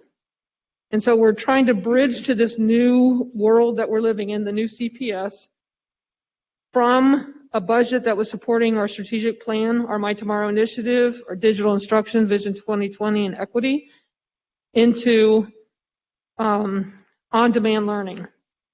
So back in the day, when the superintendent was the deputy superintendent and I was the CIO, and we were kicking off the whole My Tomorrow initiative, we did a lot of listening sessions, and the students told us they want to be able to learn when it's more convenient for them to do it. So why can't they listen to lessons while they're on the treadmill at the gym, or work in the morning and take our classes at night? And so they were really looking for learning and working anytime and anywhere. And so we started working towards that. And this pandemic is really kind of pushing us into leaping into that a little bit quicker. Next slide, please. So here's a summary of, from the last presentation, some additions that are happening with the budget, and then some of the reductions that we've already made. That first line that says COVID supplies, staff, technology isn't 27.5. I picked up the total in that column. It's 21.1. But the estimated total of 42.7 is correct. So we are adding 42.7 to last year's spend because of COVID, because of voucher tuition eligibility changes, because of our enrollment growth and all the staffing that comes with it, and our strategic plan investment. And then over the summer, we all worked together and made reductions. They were approved in July. They've already been put into place, but we actually have some estimates that are still in progress. For example, the transportation savings of $3.9 million, we put it in the budget as a reduction because it won't be transporting children on Mondays. But until that contract gets reduced, we won't actually realize it. Potential staffing reductions, we're waiting for the teacher allocation committee budget staffing work to be finished after all the children return to school. And then some of the deferred projects and cancellations that we've already recorded. So the check mark means we got it, we're done, and the other ones are still in progress. Next slide, please. So this is where we stand today on October 19th. This is a picture of that $150 million that we set off the top. So we start with $644 million target. We reduce $150 million for those items. And then the rest of the operations gets to share the 76.7% that's left. Next slide. So our target, the left bar chart on the graph there is $644 million. That's our target. Today, this morning's extract came out at 687.9, so we still have a gap to close. With the recommended suggestions on the right-hand side, we can close that gap down to 649.8, which will leave us with almost a $6 million budget gap, and that we're still working towards that. The issue is there are still some unknowns. For example, teacher leave requests. Last year we started this year's budget with 24 positions that would be on long-term illness. We're up to 61 for paid and 124 or 126 for total, I believe. So that's a 154% increase over last year's long-term illness pool. And so why that's difficult, why that's important is because we're paying the teacher that's on leave, but we're also paying the substitute in the classroom to cover, so you're paying for two bodies. The other issue is, I'm sure we know, but at the time of this development, I didn't know, what's our ridership on our buses look like, so would there be some economies that we could capture on that? We don't know the future of whether we're going to be able to stay open for the rest of the year. And we don't know how we'll be able to adhere to some of these reductions. So we had an estimate at one point of all of our vacancies. If we just froze them, we didn't fill them for the rest of the year, it would save us $11.8 million. But how realistic is that? And so we're looking at those as in coordination with the staffing review. Okay, next slide. Here's a view on some of the things we talked about at Finance Committee. And what I'm trying to show you here is that if you just look at the centralized budget unit and as a percent of the total budget, it looks like centrally we're controlling 56% of the budget, while the schools get 44% of the budget. But in reality, the 38% of the central budget is actually spent on either directly on student services or in the schools.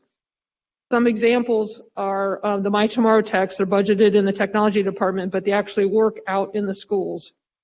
Transportation provides direct services to students.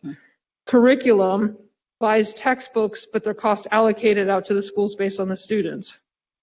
And tuition is another one of those district-wide spends. So when you look at it where the money is being spent, the budget shifts to 82% is actually spent on schools and students versus essential administration. Next slide. Okay, so this is how we spend our money. This is pretty high level still. When we get to the next level of the budget is when we'll get into a little bit more detail. But just to share with you, the salaries and benefits represent 56.4% of the budget, which compared to other districts is really, really low. It's usually around 80%, but because we outsource our busing and a lot of our technology support contracts, those costs are shown up in purchase services instead of salaries. Resource coordinator is another example of how we contract for services. The purple section off to the left there is our purchase services. What's in there are the technology lease payments, transportation, tuition, any other professional development contracts that we have. The yellow slide are our supplies. So that includes office supplies and general supplies, but for the most part, the biggest dollar in there are textbooks, instructional software, and supplemental software and classroom supplies. We actually increased the budget to classroom supplies on a project that we collaborated with the CFT union. And so that budget is $6.7 million across the district. Let's see, the green section is, I can read this properly, our dues and fees. So that's the county auditor dues, or I'm sorry, not dues, fees. They charge us to collect taxes for us. And then, and also our liability insurance is in that section. And then the orange section of the transfers, those are the money that we transfer to the debt fund and to the building maintenance fund. So our next steps is next week, the team is going to be reviewing enrollment after all the kids come back, enrollment with the formulas and right sizing the staff in each building, and then sharing that with the union representatives. Then on election day, I put that up there because I was starting to think what happens on election day doesn't have a current impact on this year's budget, or it doesn't have an immediate impact on this year's budget, but it could influence some of our reduction decisions as we move forward. So just putting it out there as a note. After election day, the PLT will get back together, figure out what our final gap is based on all those other changes. We'll give you an update on November 4th as a scheduled board meeting with the hopes that we'll get a board budget approval on the 16th when I'm presenting the 5-year forecast as well. And then the very next day, I'll start working on the next year's budget. One more. The one new piece of information that I want to be able to share with you after the staffing process happens is to compare what our anticipated normal staffing would look like based on the projected students of 36,919 to what the base staffing would look like based on the enrollment that we have this year compared to what we're staffing due to COVID. So for the extra bodies that we have out there for safety and security, the difference between 3 feet and 6 feet social distancing. I heard a story a week ago where there was a kindergarten teacher that we probably would have reduced in normal days but because the number of kids that were there, they couldn't social distance in the classroom, so they had to keep that second kindergarten teacher. And so to me, that's a cost of COVID. So I want to be able to organize the staffing data with the budget in that fashion so we can clearly understand the impact this is having on our budget. So kind of as a closing comment at this point, as the financial professional of this district, my first inclination is to cut, balance the budget, reduce. But it wouldn't be wise at this point because we are still intending to open up 5 days a week if we can to bring all the kids back. In order to do that, we have to have the staff in order to do that safely. And so it's a fine line, a fine balance. So anyway, I'll pause there and entertain any questions that you might have. Board members, questions or comments? Mr. Lindy? Thanks, Treasurer Wagner. And I apologize if you said this just a second ago. After TAC, what's that stand for again? I'm sorry, the Teacher Allocation Committee. It's a term that's used in the collective bargaining agreement, where they go in and review to make sure that we're in compliance with all their staffing formulas. I got you. Thank you. You're welcome. Any other questions, comments? Ms. Bolton? Appreciate the effort in all of this that everybody's had to take into consideration. A couple of questions. I don't find any fault with readjusting the revenue piece. I still have great consternation, of course, about whether we use it to spend or we use it for cash. But I think the board generally would prefer to use it in order to fund what we must do. I am concerned about the anticipating we would have to, our hope is to go 5 days somewhere down the road, but even if we can't do that, this COVID requirement of staffing and programming, whether we do 5 days or we are living through this COVID experience next year, it's not the same amount of money, but neither one of them are saving money or reducing the amount of money or staffing that we would need, at least the way I look at it. Whether we're still in COVID for fiscal 22 or whether we are back to being normal at 5 days in person, the budget next year, it would seem to me, has to be rather large too. So I think you get this year, maybe we can do it so that it would be possible for us not to need new money in the 5-year forecast, which is for me a major goal and the whole board, I think. But right now, it's hard for me to envision being able to develop the next budget endlessly, and the next budget with very much less money or less needs than we have now. So that I worry about fiscal 22, which is why I still think if there's a way to make fiscal 21, the one we're talking about now, less, probably helps us in the following year. But more important than that, I'm concerned because the superintendent and you and everybody has emphasized, and even our last presentation, we can't keep funding the old CPS. We can't. We can't keep funding the old CPS. But there's not going to be enough money in the world to keep, and we're still sort of funding not only the COVID experience that we've all had to go through fiscally, but if we start in the next month or two to do the next budget, there has to be significant change, as you and the superintendent both mentioned it for the last several meetings, to develop a new CPS. And any incrementalism that we use or have used has to just go away.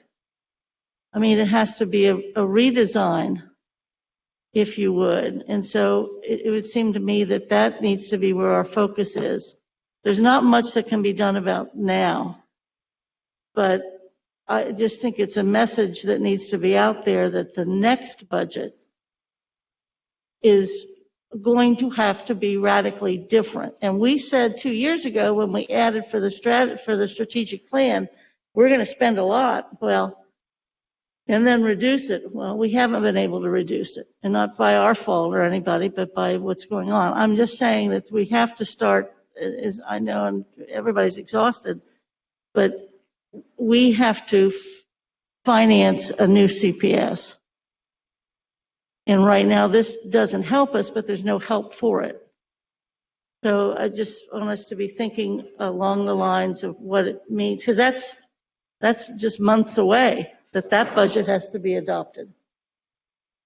So board and everybody has to understand that there's going to be some significant change, or there has to be. So I appreciate all this work and effort, but it's that we might look back and think this was okay, because moving into the future might be a little bit more difficult. So, thank you. Other questions or comments, Mr. Lindy? This is just a question for Member Bolden. Is that okay? Yeah. This is my first year through all of this. Is there an idea of what you wish we were doing differently instead? I'm sorry, can you repeat that? Yeah, I was saying it's my first budget cycle, and I know that this year is unprecedented for everybody. But is there a version of from Member Bolden what you would like to see us be doing now in terms of financial planning? I think we're prisoners of our circumstances.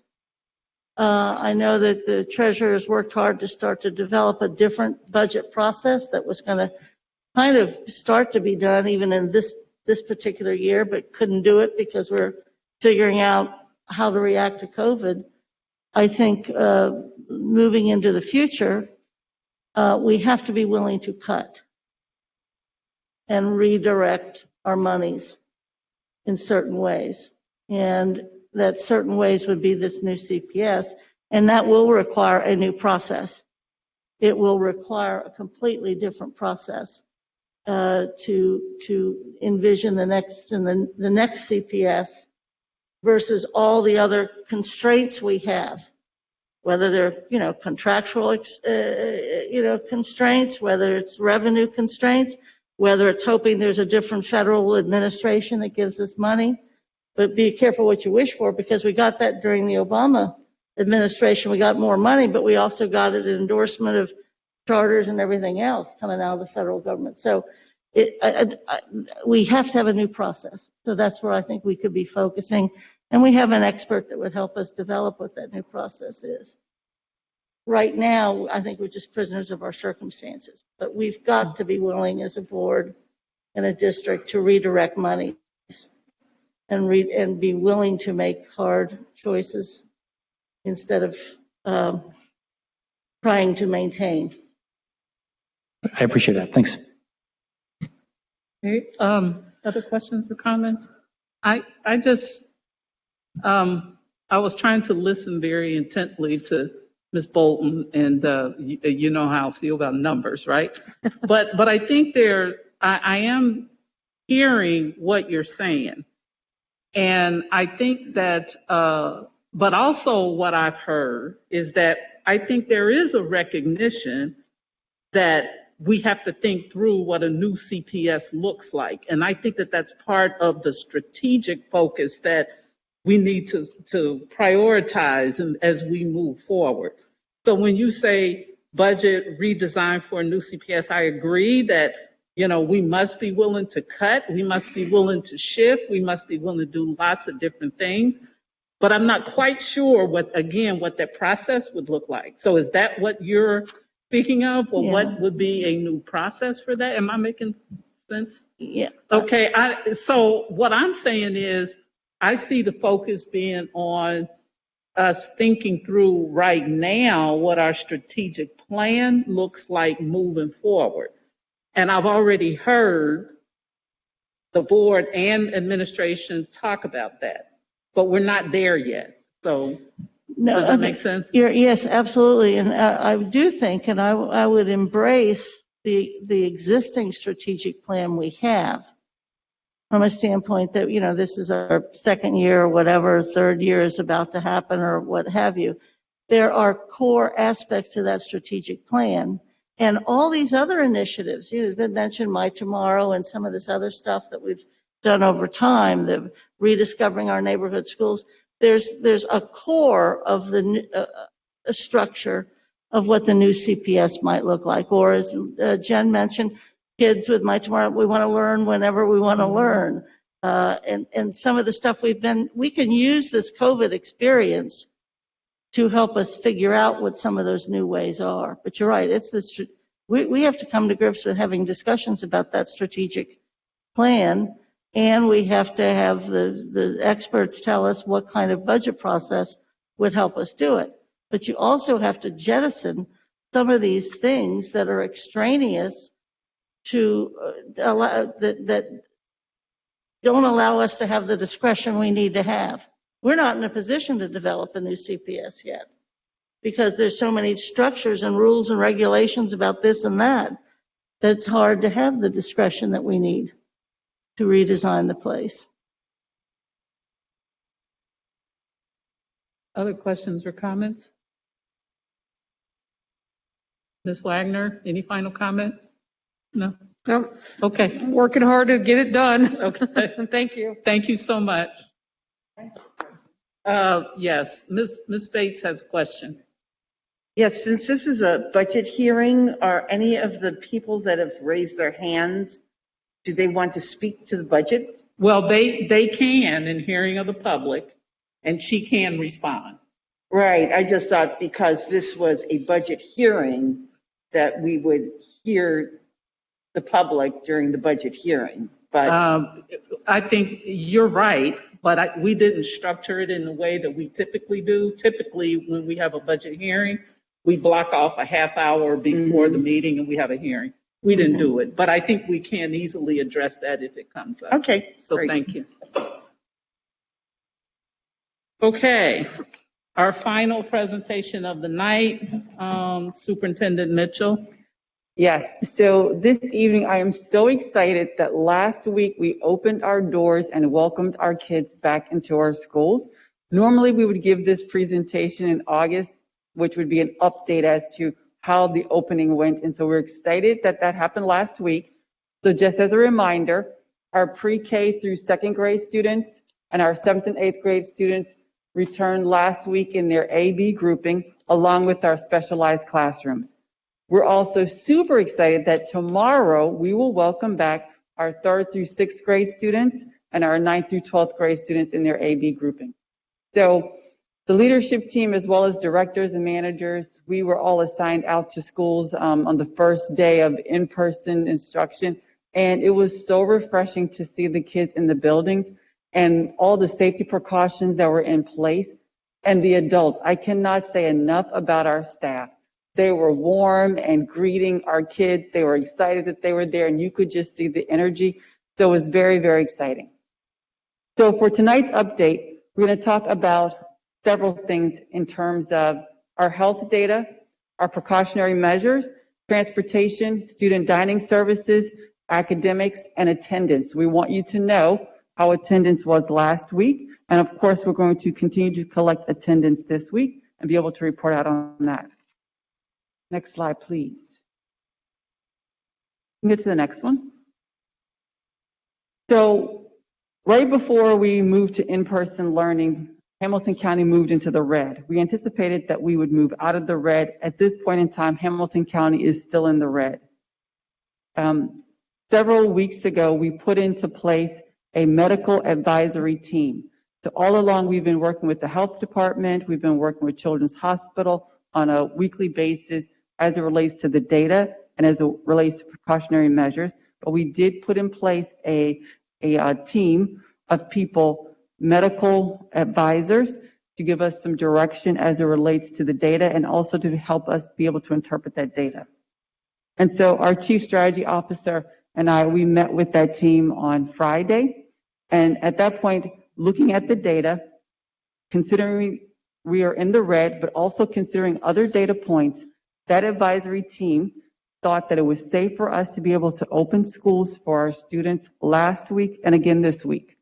However, we wanted to double check and make sure, and so after Friday, we decided to look at 2 more days of data, being Saturday and Sunday, and we met again with our advisory team again this morning for them to give us an update on that data, and they are still under the belief, their professional belief is that we should continue to move forward with our students being in session. You may be excited to know or happy to know that our neighboring districts around us, that data is being collected in terms of their spread in school, and there are few school clusters in terms of spread that is happening in our neighboring districts that are around us. Last week, Cincinnati Public Schools, and I'll talk a little bit about this later, it's very exciting. We were able to test 62 students who displayed COVID-like symptoms, and out of the 62, only 1 had a confirmed case of COVID-19. The early detection is the key here, and we were able to find that out very quickly due to the precautionary measures we put in place.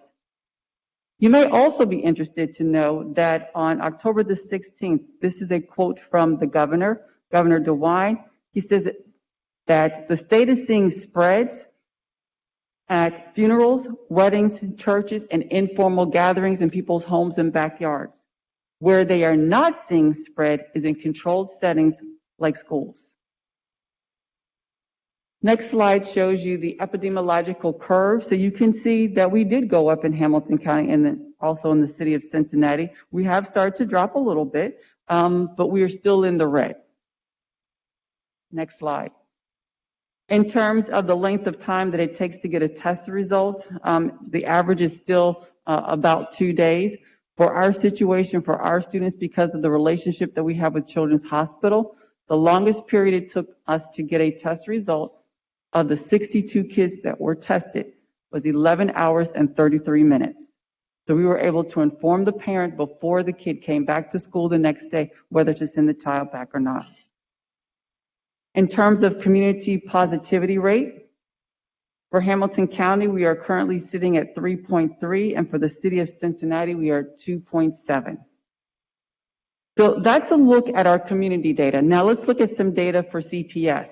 We were actually just able to collect data for our students because we just welcomed them back, but we've always had the data for our staff members. So you can see that we started collecting data back in May, and you can see the number of confirmed cases each day. And remember that back in May, we weren't even in session face-to-face. So these are people who were getting COVID due to family gatherings or somewhere out in the community. You can see that on the 12th, we did spike a little bit with 8, but then we were coming down the rest of the week. And so you can see that we were in the 1 and 2 range in terms of confirmed cases for CPS employees. Next slide, please. You may remember that Dr. Amin, who is the epidemiologist for the health department, she came and she presented to the board several board meetings ago. And so she talked about a global health institute out of Harvard that provides guidance to schools and a threshold in which it's safe to be able to enter into schools. And you can see that there's a color coding system, but this is specifically for schools. And if you go to the next slide, you will see that Hamilton County, according to this public school health advisory, we are in the range of 22. The city of Cincinnati is 16. So if you go back one slide for me, you can see that between 10 and 25 is in the orange section, which is to consider remote and hybrid learning. So again, this is coming at the advice of our medical advisors. Next 2 slides, thank you. So let's talk about our protective measures. So again, I stated that we were out in schools looking at the precautionary measures, and so here's what those measures involve. They involve kids, when they ride a bus, they should have a mask on. When they're getting off the bus, they should have a mask on. If they approach the bus and they don't have a mask, the bus driver is to give them a mask so that they ride to school. If they are driving to school in a car, before they get out of the car, their temperature is checked to allow them to come in or not to come in. And if they're walking up, then when they enter the building, they have to have a mask on and their temperature is again checked. Those students getting off of a bus will have a temperature check as well. So we were able to observe all of those. During this time, we looked specifically for proper mask wearing. That's above the nose and covering the mouth. And for those students who did not wear it properly, they were reminded by the adults there the proper way to wear a mask. We also observed 6 feet of social distancing while we were there in our schools. And so there's clear marking outside and inside of our buildings, stickers all over the floor, signs on the walls to be able to demonstrate what 6 feet of social distance looks like. There are many of our principals who purchased these tubes. They're like pool tubes.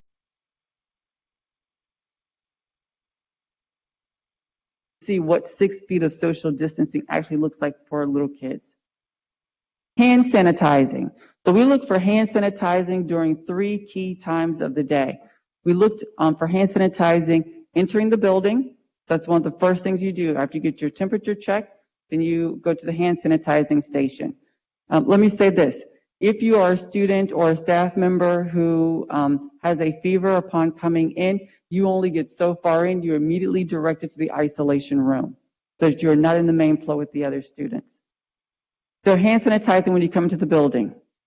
Hand sanitizing and washing hands before lunch, and then also hand sanitizing anytime someone enters into that classroom.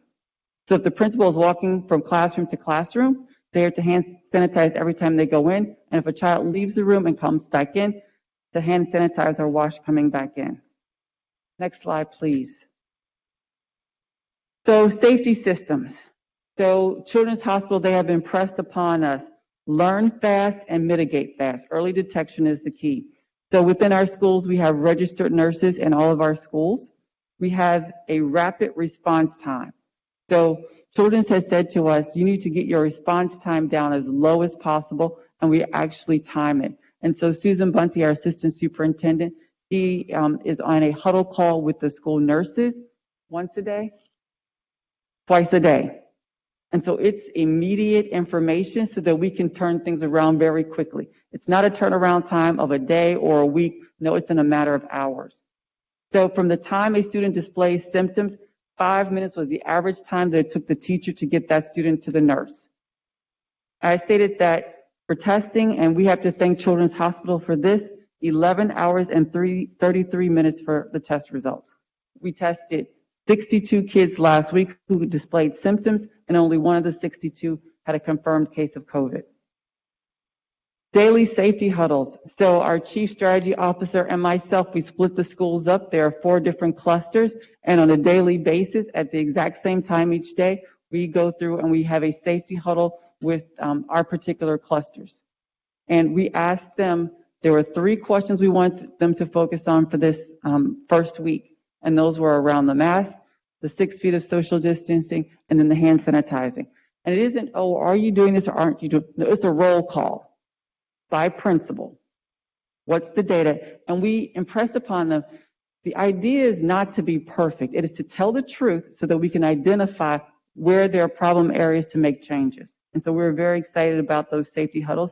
And the good news is, in many instances for those safety huddles, we were able to get what they needed out to the schools the very next day or within a matter of days. Whether it was more stickers for the floors or anticipating needing more hand sanitizers, because of the number of times we want the kids to hand sanitize and all the adults in the building. So swift action is what we're looking for. And then we also have our Mask on Me campaign. And so those are the things that we have worked on diligently over several months, and we actually got to put those practices into place last week as we welcomed our students back, and we will enhance them as we welcome even more of our students back tomorrow. So now our Chief Strategy Officer, Sarah Trimble Oliver, will come up and she'll talk about the safety protocols.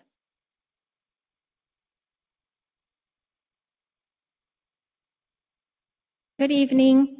So we're very happy to report that our safety measures were a success last week, the first week of blended learning.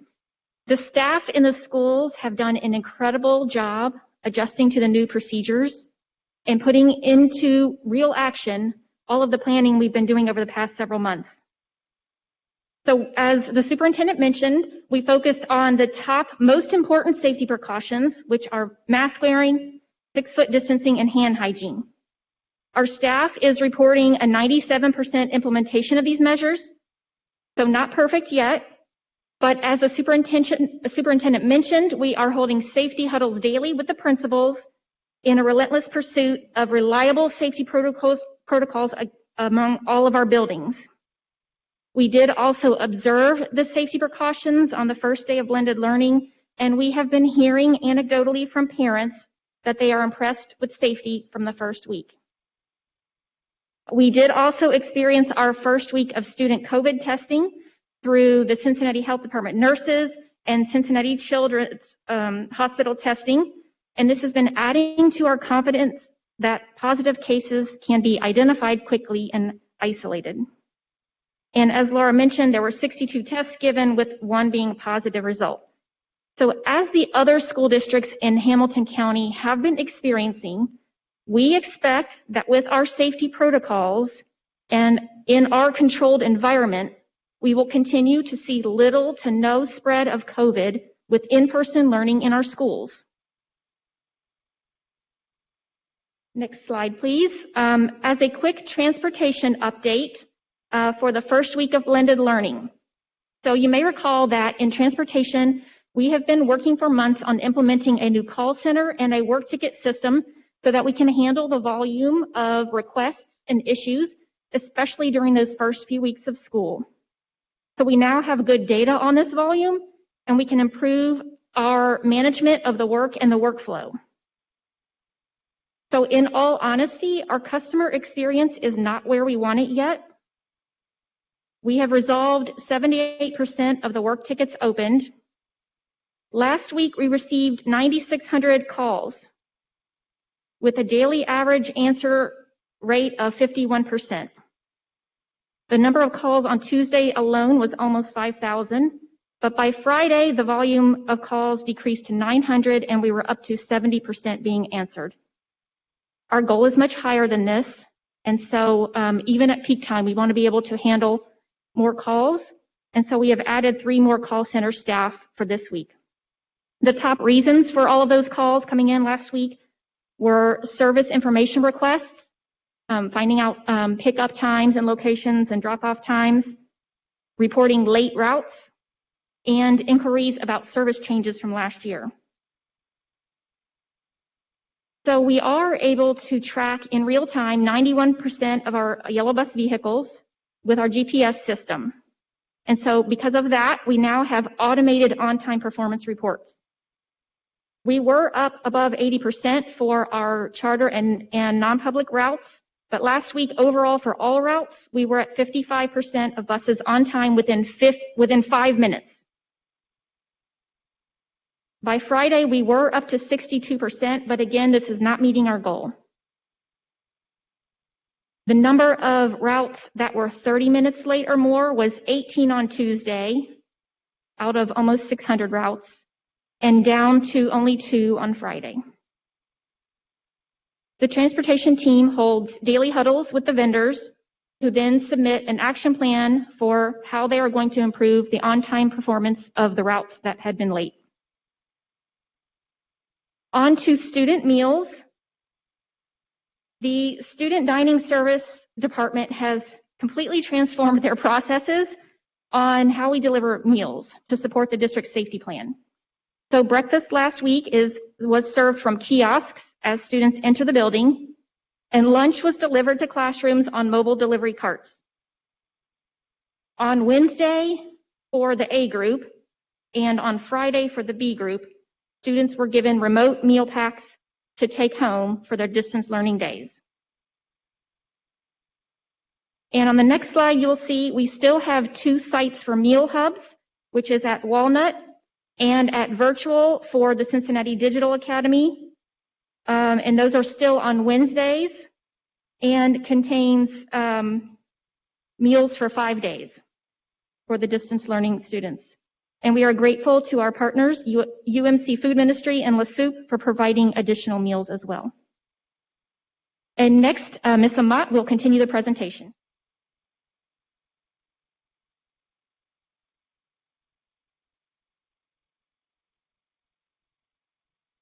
So just wanted to remind you, we are doing the 1-2-2 model. On Mondays is distance learning. We have Group A coming in on Tuesday and Wednesdays, and Thursday and Fridays, Group B. So half the student population. To ensure consistency through models and transitions, we have used Schoology, that is still our learning platform, and at 2 of our sites, Echo, and at CDA, Edgenuity. So consistency in our learning model is there. I also want to share, next slide, please. I also want to share some additional supports that we have and remind families about CPS TV Season 2. We have Read Aloud, STEM challenges, Science Around the World, and virtual field trips. You can also check out our website. It is updated. And you will also have access to some of that outdoor activities that we spoke about. I'm excited to present our district fall literacy night in partnership with the public library. We'll begin October 22nd for grades preschool through 3. We'll share stories and activities and give quick tips for learning literacy and reading for our families. We also will continue our student support teams. Our families were called on during distance learning, and those school teams will continue during the 1-2-2 model. Now we have a little video.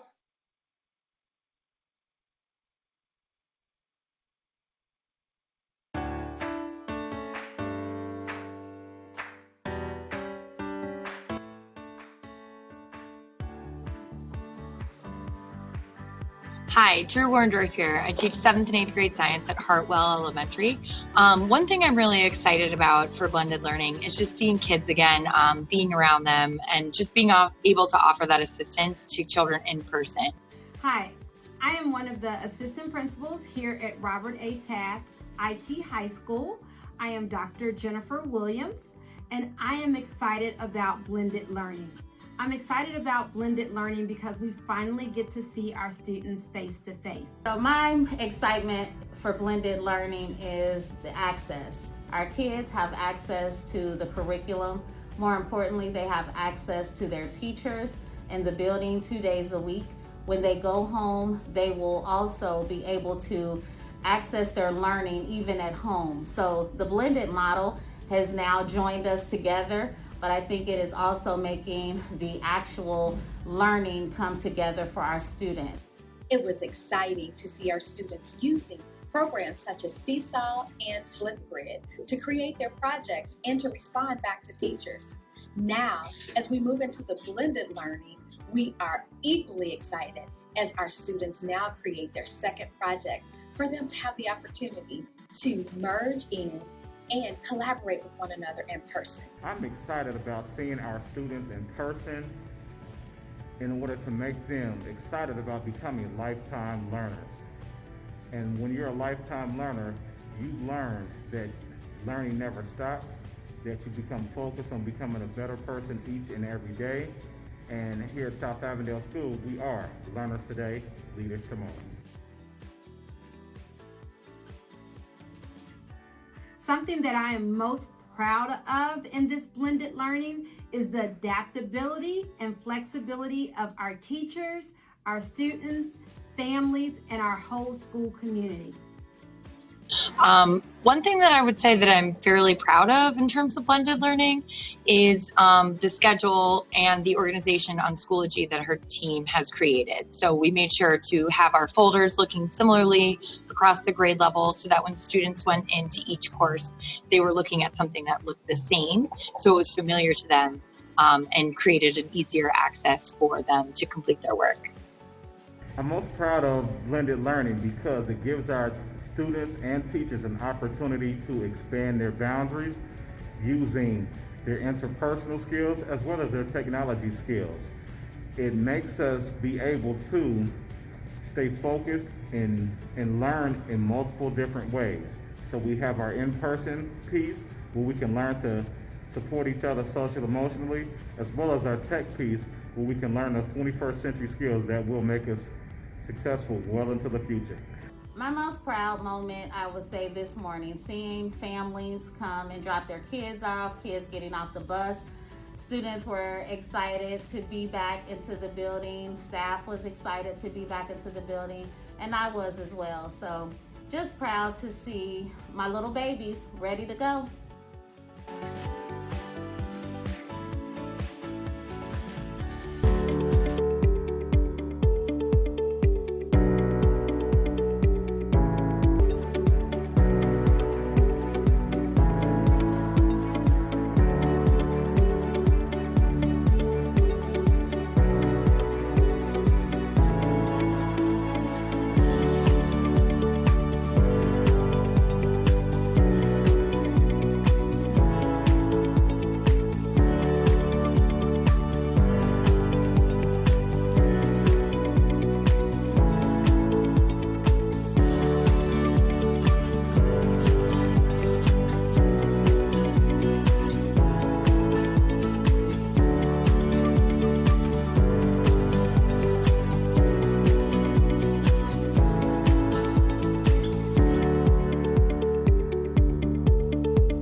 That worked out. Good evening. So I want to share with you a little information about attendance. So soon on the screen, you will be able to see the distance learning attendance that's cumulative from August 31st, when we had our very first day of school, up through the 9th, and that was 87.6%. Then if you add in last week's attendance, we're at 86.9. You may be wondering how many of our students attended during this first week of school, both in the A cohort, which was Tuesday and Wednesday, and the B cohort, which was Thursday and Friday. So for cohort A, we had 88%, and for cohort B, we had 92%. So at this time, our superintendent will offer concluding remarks.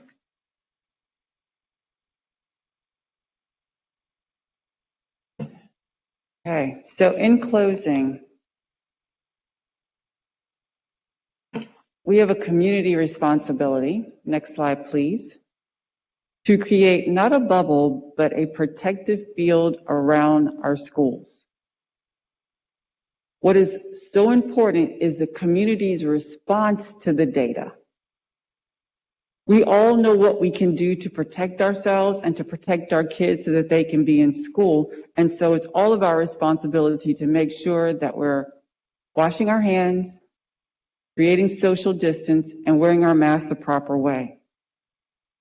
We also believe that it'll be very important as we build out a campaign to be able to test our students on a regular basis when they're exhibiting symptoms. We also believe that that should be true for our staff as well. We know what to do, and we believe that we have the resources and support to be able to protect ourselves and protect our kids as they come back to school. Next slide.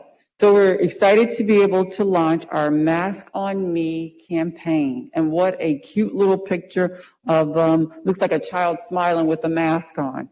So we are kicking off the Mask on Me campaign. It will be something visible every single week. And we're excited to say, community, help us out. We cannot do this alone. We need everyone to wear their mask, social distance, and wash hands so we can keep everyone safe and keep our kids in school. So this picture that I want to share with you is a picture that a little second grader sent me. And she wrote on here, I want to be back in school. because it's hard to stare at the computer screen and stare, and it becomes boring. And I'm missing the library, playground, history, friends, and in person. So please let me back. And then the next picture is of a fine young man on his first day of school at kindergarten at Gamble Montessori Elementary. Alex is the So this is the reason we need to create a protective field around our schools to keep our little ones in our buildings, because this is where they want to be and where they deserve to be. Thank you.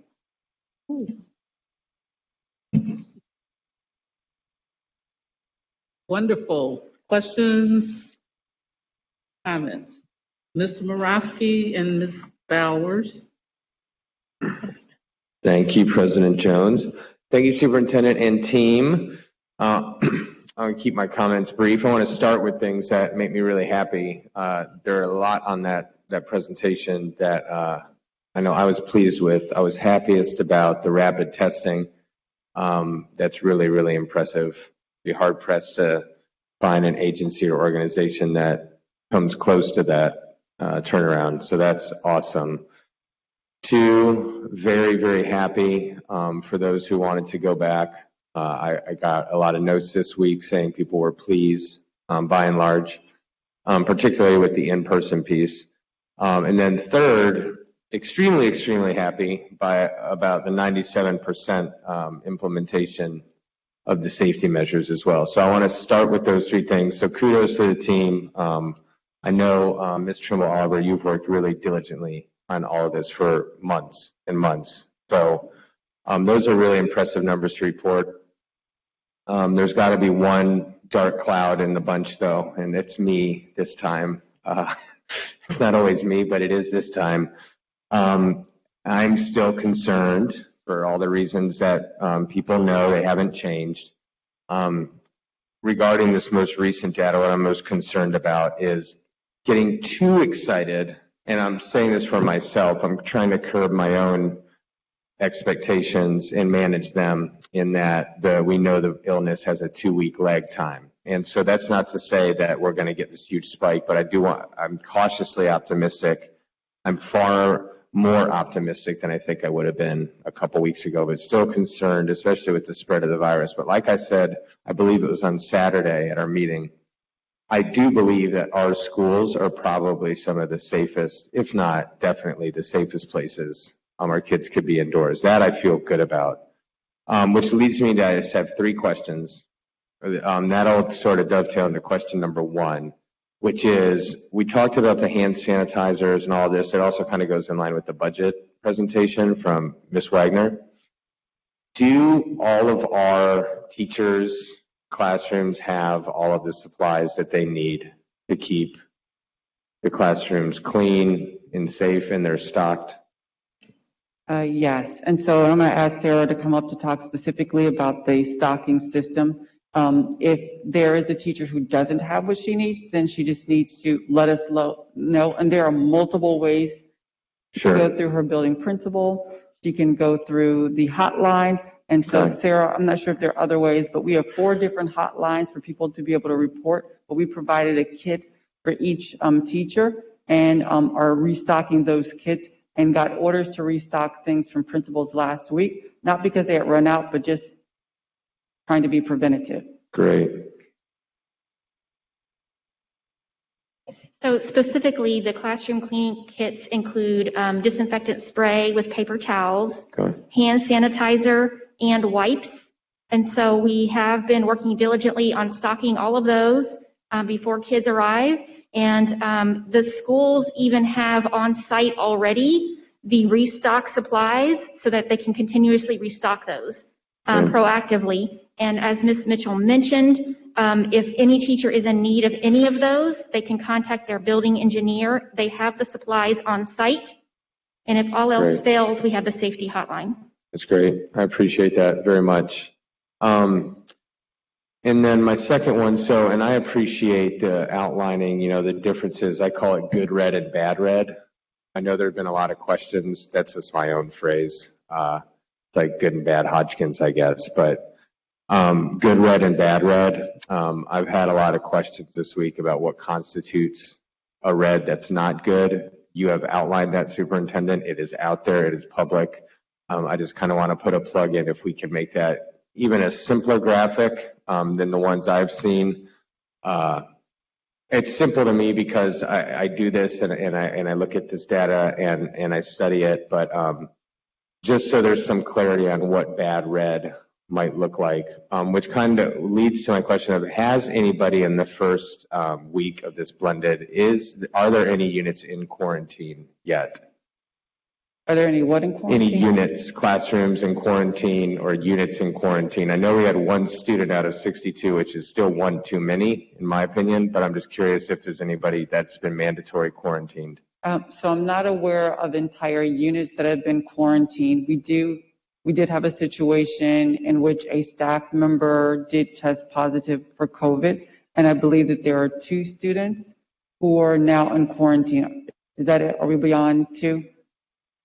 Thank you, Sarah and Susan. Okay.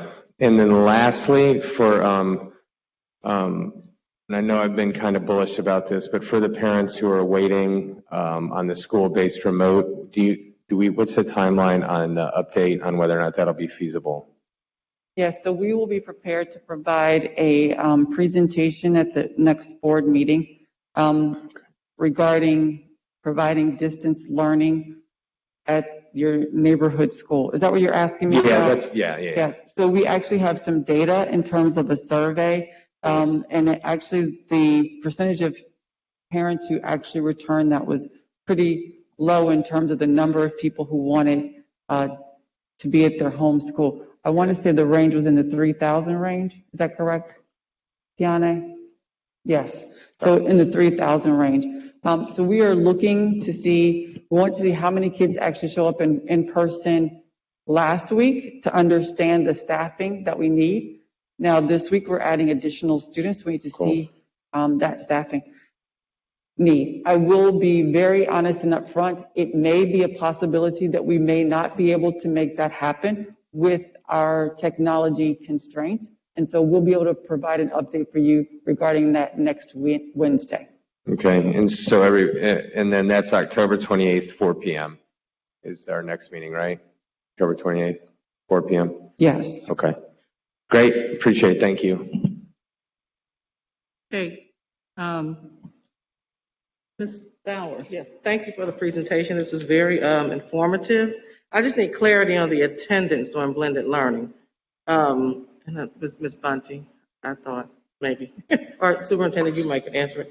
I'm trying to understand the 8-3 through 10-16, and then that's the district attendance rate, but then I see a percentage of students who showed up. I guess I'm trying to get clarity on what. Yes, so we were particularly interested in looking at the number of kids who actually came to school. Okay. So little people or big people in seats. And so the second chart shows you the number of kids who actually attended in terms of the A group was 6,000 roughly, and then the B group is 6,000 roughly.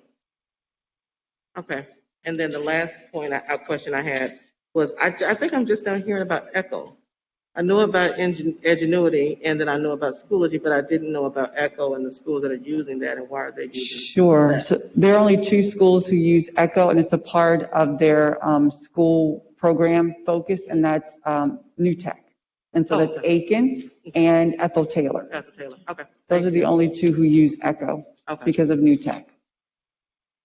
Any other questions or comments? Ms. Bolton and then Mr. Lindy. Yeah, to follow up on the attendance, just so I'm clear, on the A and B group, that's the number of students attended and enrolled. Those are the folks that said they were coming. Those are the folks who are enrolled either in blended learning or distance learning. Is that correct, Susan? Correct.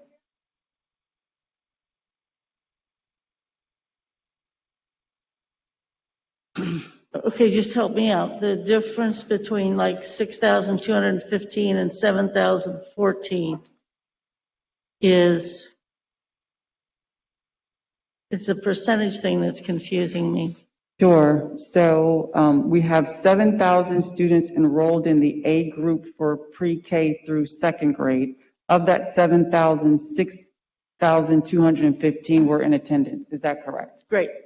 Then I'm good with that. Then if I could, just because we had a different number in the finance committee minutes where we were talking about on time, it was 88%. And in this chart, it's 55, but you explained that because the 88% represented the charter and everything else. So is that the charter and CPS, or the charter 88%? The non-CPS was, because we've had several weeks to work on that. We've only had a day to, is that the reasoning?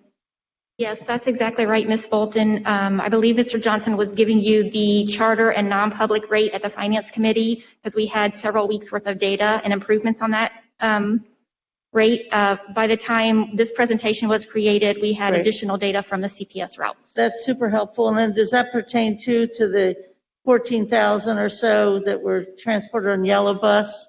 Yes. And the 12,900 Metro, that includes CPS and non-CPS? Yes, okay. Correct. Thank you. Thank you, Mr. Lindy. Thanks, President Jones. I chiefly just wanted to say thank you. This has been an enormous amount of work, and I wanted to echo the superintendent with how exciting it is to be able to welcome back kids to school. I took my son to his first day of in-person kindergarten this last week, and the energy and the enthusiasm for the staff and the kids and the families was palpable. I want to say thank you. I also think that it was so great that the administration is looking carefully at the public health data. I think it is so great that we're continuing to consult with medical experts from the county and from Children's. I just wanted to say again how exciting I think this is. And I'll just share that, I think like everybody, I'm learning a lot about this as we go too. But one of the things I've been reading recently is some coverage of this research from a Brown economist named Emily Oster that's been on NPR a couple times in the last few weeks. And it looks at, she had an article in the Atlantic that I'm imagine folks have seen. But she's, with her colleagues, built a database that is collecting information on schools across the country. With what looks like a nice representation of schools from Ohio, a nice representation of schools that are in urban districts like Cincinnati Public, and I think is adding to what we know about, or what we're learning about schools and kids and COVID. And I think this is just enormously challenging because nobody knows exactly what the right answer is. I'm just glad that as we're getting more and more information, we're trying to use it to do the best possible thing we can for children. I want to say thank you. Thank you. Any other questions or comments? All right. Thank you, Superintendent. Thank you. Great report. Okay. All righty. Well, it's been a couple hours, like 2.5, and we're halfway through. So, okay. We are now at the item on our agenda for hearing the public. The board prides itself on being transparent and as open as possible. Consistent with the state's direction to minimize public gatherings, we are convening the video conference call to include opportunity for public comment. Here are the specific instructions for participation in hearing of the public, including a request for additional information that will allow us to appropriately document and follow up on all questions and concerns. At the end of hearing the public, the superintendent and treasurer will have opportunity to follow up on your questions and comments, including questions specific to the budget presentation. Okay, members of the public who wish to speak should have already sent their requests within the first 10 minutes of the meeting by clicking on the hand icon. Again, we ask you to provide your full name, relationship to the district, and your school community. Treasurer Wagner will be our timekeeper. Once the request has been granted, you will receive a notice on your screen Click yes to go interactive, and we're also asking you to click your visibility. We would like to see you on screen. After speaking, you will briefly see the welcome screen again as you transition back to the live stream meeting. Each speaker will have 2 minutes to speak. When the buzzer goes off, your 2 minutes are up. Please refrain from discussing any personnel items. We ask that your public commentary be respectful of all those listening in. Okay, we're ready, Ms. Wagner. So our first speaker tonight is Julie Sellers. Go ahead, Julie. Let me get my screen on. Can you see okay? Okay, so tonight there was a lot that happened. It was almost too much for one single meeting.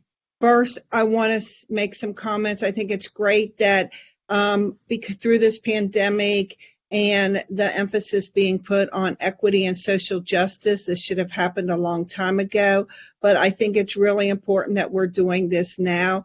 And I really am glad that we're emphasizing the need for more opportunities for outdoor learning.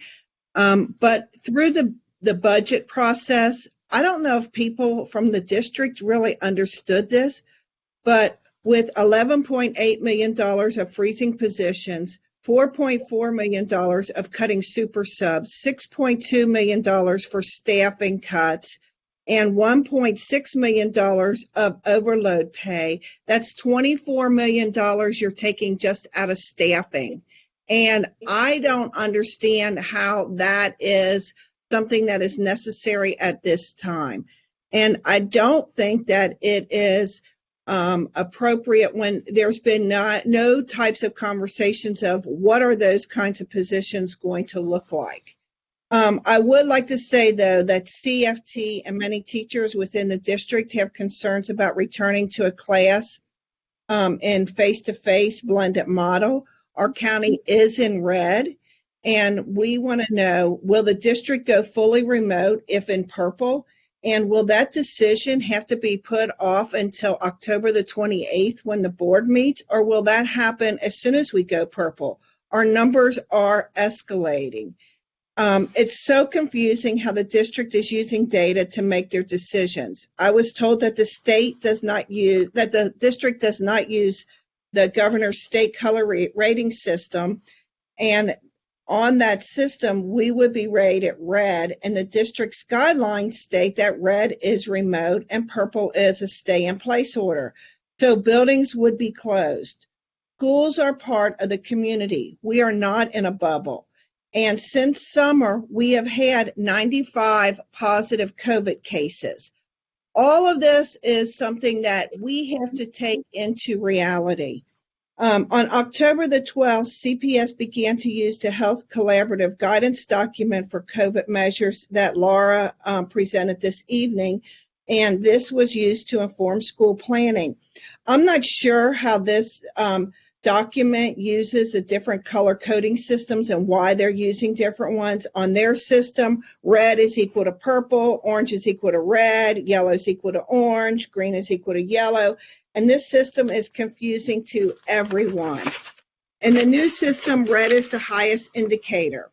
Their primary measure for red is more than 25 daily new cases per 100,000.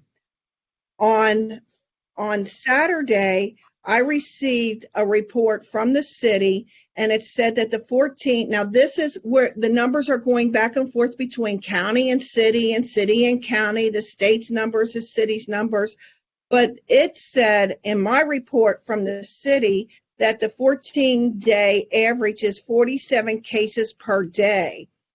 And so I'm not sure why there's all these discrepancies in numbers. Why are we bringing more students back, and especially high school students, when high schools, when you look at the number of positive cases, that age group in the early 20s are the highest number of cases in the county, and they are really the contributors and the vectors of the community spread. Hospitalizations were also up. Both Cincinnati and Hamilton County are up, but not at the 3% threshold that this report uses. The new one uses a 3% threshold. Cincinnati is 2.4, Hamilton County is 3.3, so the county is over the threshold of safety. But due to the numbers in a few weeks, from a few weeks ago, that's what is currently holding down that percentage of the positivity rate. But we all know, we've all watched the governor, we've all watched the news, we've all read the reports, all the data is moving in the wrong directions. Our teachers are fearful for their lives and the lives of their families. I find it disturbing that some parents pressured the board to reopen at the last meeting when most of them were saying that it was distracting to them while they were trying to work from home. They were neighborhood schools, and their students are not dependent on their children riding a bus. They live within walking distance of the school, and that is not the case for all of our students. CPS is currently the only urban district that is open, and teachers are feeling very happy to see the students, but they are also very anxious, overwhelmed, stressed, frustrated, unappreciated, depressed, and cautious. The district says that they appreciate the hard work, yet as the district needs to cut teachers from schools, and they're making arbitrary cuts to the funding for overloaded classrooms, this is a contractual issue. Actions speak louder than words. Teachers are not feeling the love of what the district is saying that they have for the teachers. Many principals are not providing a duty-free lunch, which is not just a contractual issue, but a state law. Teachers are expected to eat with the kids in the room with their masks off, and that is not safe for them, and they are entitled to have a lunch just to take a break from their students where they can go outside, have a few minutes to clear their minds, and be able to take care of their personal needs. Planning time is not being protected. The district is filling up every available minute with PD. There's many overloaded classrooms, and some of those overloaded classrooms, and I don't know, they want to cut all these positions, but yet there's classes at CDA of a second grade with 70 kids, and a second grade with 40 kids, and a high school teacher with 328 kids, and another third grade teacher with 59 students, and that's for 4 bells of 59. So they are planning 59 students in 4 different classes. That's almost 240 kids. There are 7th and 8th grade with enrollments of 49. There's a 5th grade teacher that has 62 for their enrollment. There are teachers that have an enrollment of a high school teacher with 271 students. There are teachers for high school math with 328 students. There's actually one teacher who is teaching math and science and has 1,016 students. And here we have a budget coming from this treasurer that we have not discussed. We have not had any input on, that is saying to cut that much, $24 million in staffing. There are teachers who have, here's a high school science and history, 373 students. There is high school, 7th and 8th grade middle school with 841, a 5th grade science with 378. I mean, it's ridiculous. I can go on and on and on, and I don't understand that the numbers that they have to cut that much and why you are cutting $24 million out of staffing in this district. We are not at all overstaffed, and it's ridiculous to think that that's how we are going to make the savings cuts, is cutting out teachers in classrooms, paras in classrooms, and subs who are supposed to be covering in classrooms. I cannot understand how this treasurer gets away with this week after week after week with no input from the public. This is not community engagement around the budget. Okay, Ms. Sellers? I am not happy about it. I'm not happy with how they're Ms. Sellers? Yeah. You've given us, we appreciate it, as you know, and for the sake of the public, we give you as a courtesy, we give you as president of CFT an opportunity to speak, and you usually go last, and we allowed you to go first.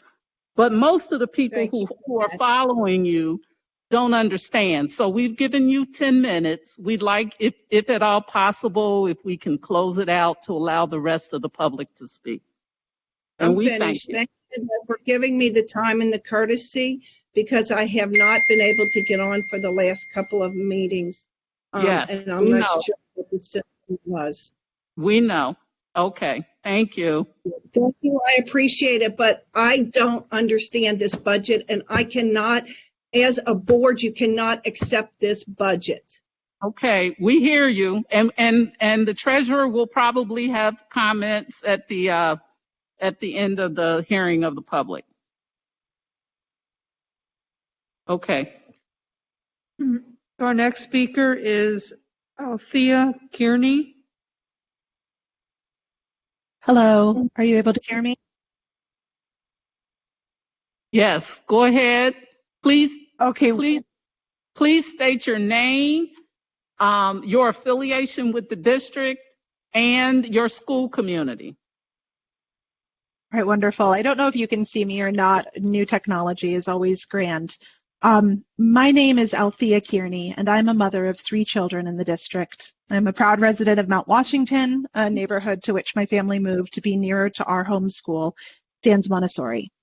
I have some prepared comments, but I'm going to go off script right away because just a few minutes ago, Superintendent Mitchell discussed that only 3,000 surveys were filled out in response to the remote learning from our homeschool option. I work in data and I work in corporate real estate, and I write a lot of surveys. That survey was written in such a way that it scared many from filling it out. It was, I hold, a duplicitous document that was written intentionally to reduce that response rate. Many parents, I know of 6 anecdotally in my peer network alone, did not feel comfortable filling it out because we believed that we were signing that we were comfortable for our students to only receive a half day of instruction per week for the remainder of the school year if we signed the document. I'm sorry, but I cannot allow for that to become the proof that Superintendent Mitchell uses to say that there were not enough parents who wanted such an option. That document was abhorrent. I'd like to now move on to what I prepared to share with you tonight. There's been quite a bit of statistics that have been shared with you, and I'd like to round that out with a couple more points. Not only as of this week have 40 states in our great nation seen an increase in their COVID cases, but 21 states, including Ohio, have reached their highest 7-day average for new cases since this pandemic began. Also in Ohio, the percentage of new patients who are children aged 0 to 17, something I know we all care about dearly, is at the highest rate it has been since the pandemic began. The curve is peaking, people. It's peaking right now. Tonight was fascinating hearing the discussion on racial equity and social justice, and I'd just like to add one more stat to that conversation, which is that COVID is also a race issue. For my Latino and Black friends, rates of hospitalization due to COVID are 4.7 times the rate of non-Hispanic white people. This is a race equity issue. I'd like to ground these stats in some personal context. My husband and I have 3 daughters, 2 in kindergarten and 1 in the 3rd grade. Our multi-generational household also includes my parents. Of the 7 of us who live under one roof, 4 of us are at high risk for severe complications should we contract COVID. For our family, the decision about whether to return to school is truly life and death. With all of that context, I'm coming to you with 2 asks tonight. As a data-driven person, I humbly ask that this esteemed board reaffirm your commitment to data-driven decision-making. I know that different decisions can be made with the same data. You're making me feel less than... Ms. Kearney, thank you. Thank you. Your time has run out. Our next speaker is Shauna Carpenter. Go ahead, Shauna. Hi, yes. I'm speaking this evening I just have a couple quick questions. My name is Shauna Carpenter. I have a wonderful grandson that goes to Fairview Clifton German, and I'm an active participant in his educational process. So my first question is, when you guys say you're going to test these children in the next maybe week and a half, my question is, are they being tested and they haven't learned the full curriculum that's needed to be tested? I know you guys don't have much leeway in what you can and cannot do, but that is my question. Are they being tested on what they've learned thus far, or are they receiving the full curriculum that they should in order to be tested? And that was my question for that. And I also wanted to give a kudos to one of our teachers there by the name of Terry Udapole. She has worked tirelessly on the equity and inclusion piece with our students, and it was such a refreshing thing for me to see. My second question is, will all the staff at these schools be required to take this equity training, or would it be optional for them to take it? And that is all that I have for today, and thank you very much. Thank you. Can I just ask a quick question of the board, superintendent as well? Are you all comfortable with the superintendent responding immediately after the speaker? Or do you want to wait and summarize everything at the end? Summarizing? So depending on the question, I'm texting my staff getting the answer, so I may not have it just right that moment. Okay, so what we'll just keep going and we'll wait to the end and do a summarization of all the questions. Thanks. Next. Thank you. Our next speaker, excuse me, is Haley Webster, and Benjamin Jarvis, you're up after Haley.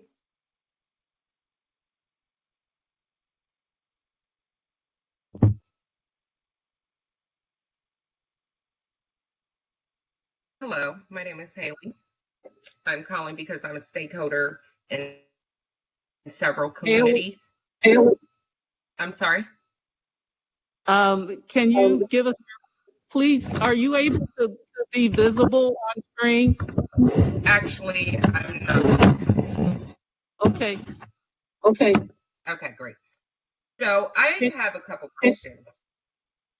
So I noticed on a couple of the CPS schools' websites, their intervention specialists, you guys are speaking about race this evening and a number of other things, but I want to know why there are 5 intervention specialists at Douglas, 3 at Rockdale, but 7 at Fairview German. What are the bases of the needs per school, or what makes the number differ as they do? Also, what information should families be on the lookout for to determine if a shutdown will be on the way? Because as Julie Seller stated, the data is kind of, iffy or not understandable. So is there something we should look for on the media? Or is there something that you guys will tell us? Also, you guys said that, actually, Ms. Mitchell, about the parents who turned in the forms for staying remote.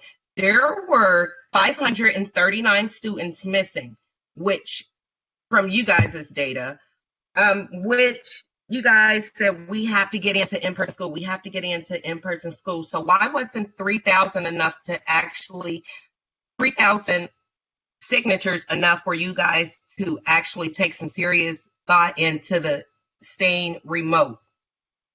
You guys are saying it has something to do with internet. That's bogus. We've been on the internet for months. That is bogus. It's bogus because we don't want to put our lives and our kids and our families on the line because of some made up stuff that you guys just came up with. You guys, we were all on the same page just a couple months ago. Now all of a sudden your data is different than what Mike DeWine says or what's being charted. Come on, like you got, please don't do this, because the deadline that you guys set for that paper was bogus. Along with, like the other caller said, the language y'all used, y'all tried to play us. We get locked into that BS, and then our students can't get an opportunity because we're locked into this BS. Thank you. Thank you. Thank you. Can you, your time has run out, but can you please identify your affiliation with the district? Are you a parent or a staff? Okay. Okay. Yeah.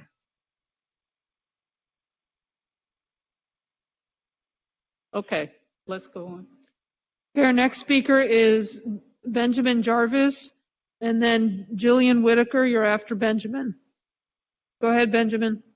Yeah, hi, this is Ben Jarvis. I am very proud to be a CPS teacher at Robert A. Taft Information Technology High School. I just want to, even though as a teacher, this district has not made me feel safe to express my opinion on the matter of COVID-19, I'm going to go ahead and do that anyways because of how important this is to our community and our children. I'm very happy to see that my union president pointed out the obvious, which it's astonishing to me that no one else in this room has pointed out until then, which is that we have seen a dramatic and unprecedented spike in new cases. The data presented in front of you, the trend line for daily new cases in Hamilton County, shows a rapid increase, which is actually circled boldly in the Hamilton County Health Department's own diagram, own chart. And it's astonishing to me that no one remarked upon this until now. It's bizarre to me that we have this idea that our schools are bubbles. I'm very happy with how things have been implemented at Robert A. Taft. I'm very happy with our staff. We're all trying our best, even though teachers don't have enough time to plan. That's not the administration's fault. They've been doing an excellent job. But when our students walk out the doors, they are community members, just like every other community member. We are a part of the community. We are not isolated. We are not a bubble.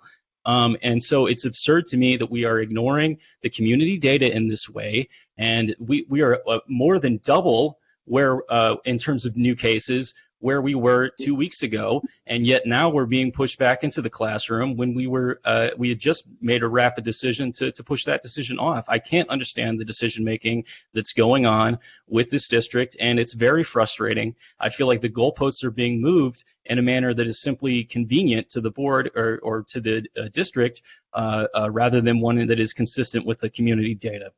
I thank you. Thank you.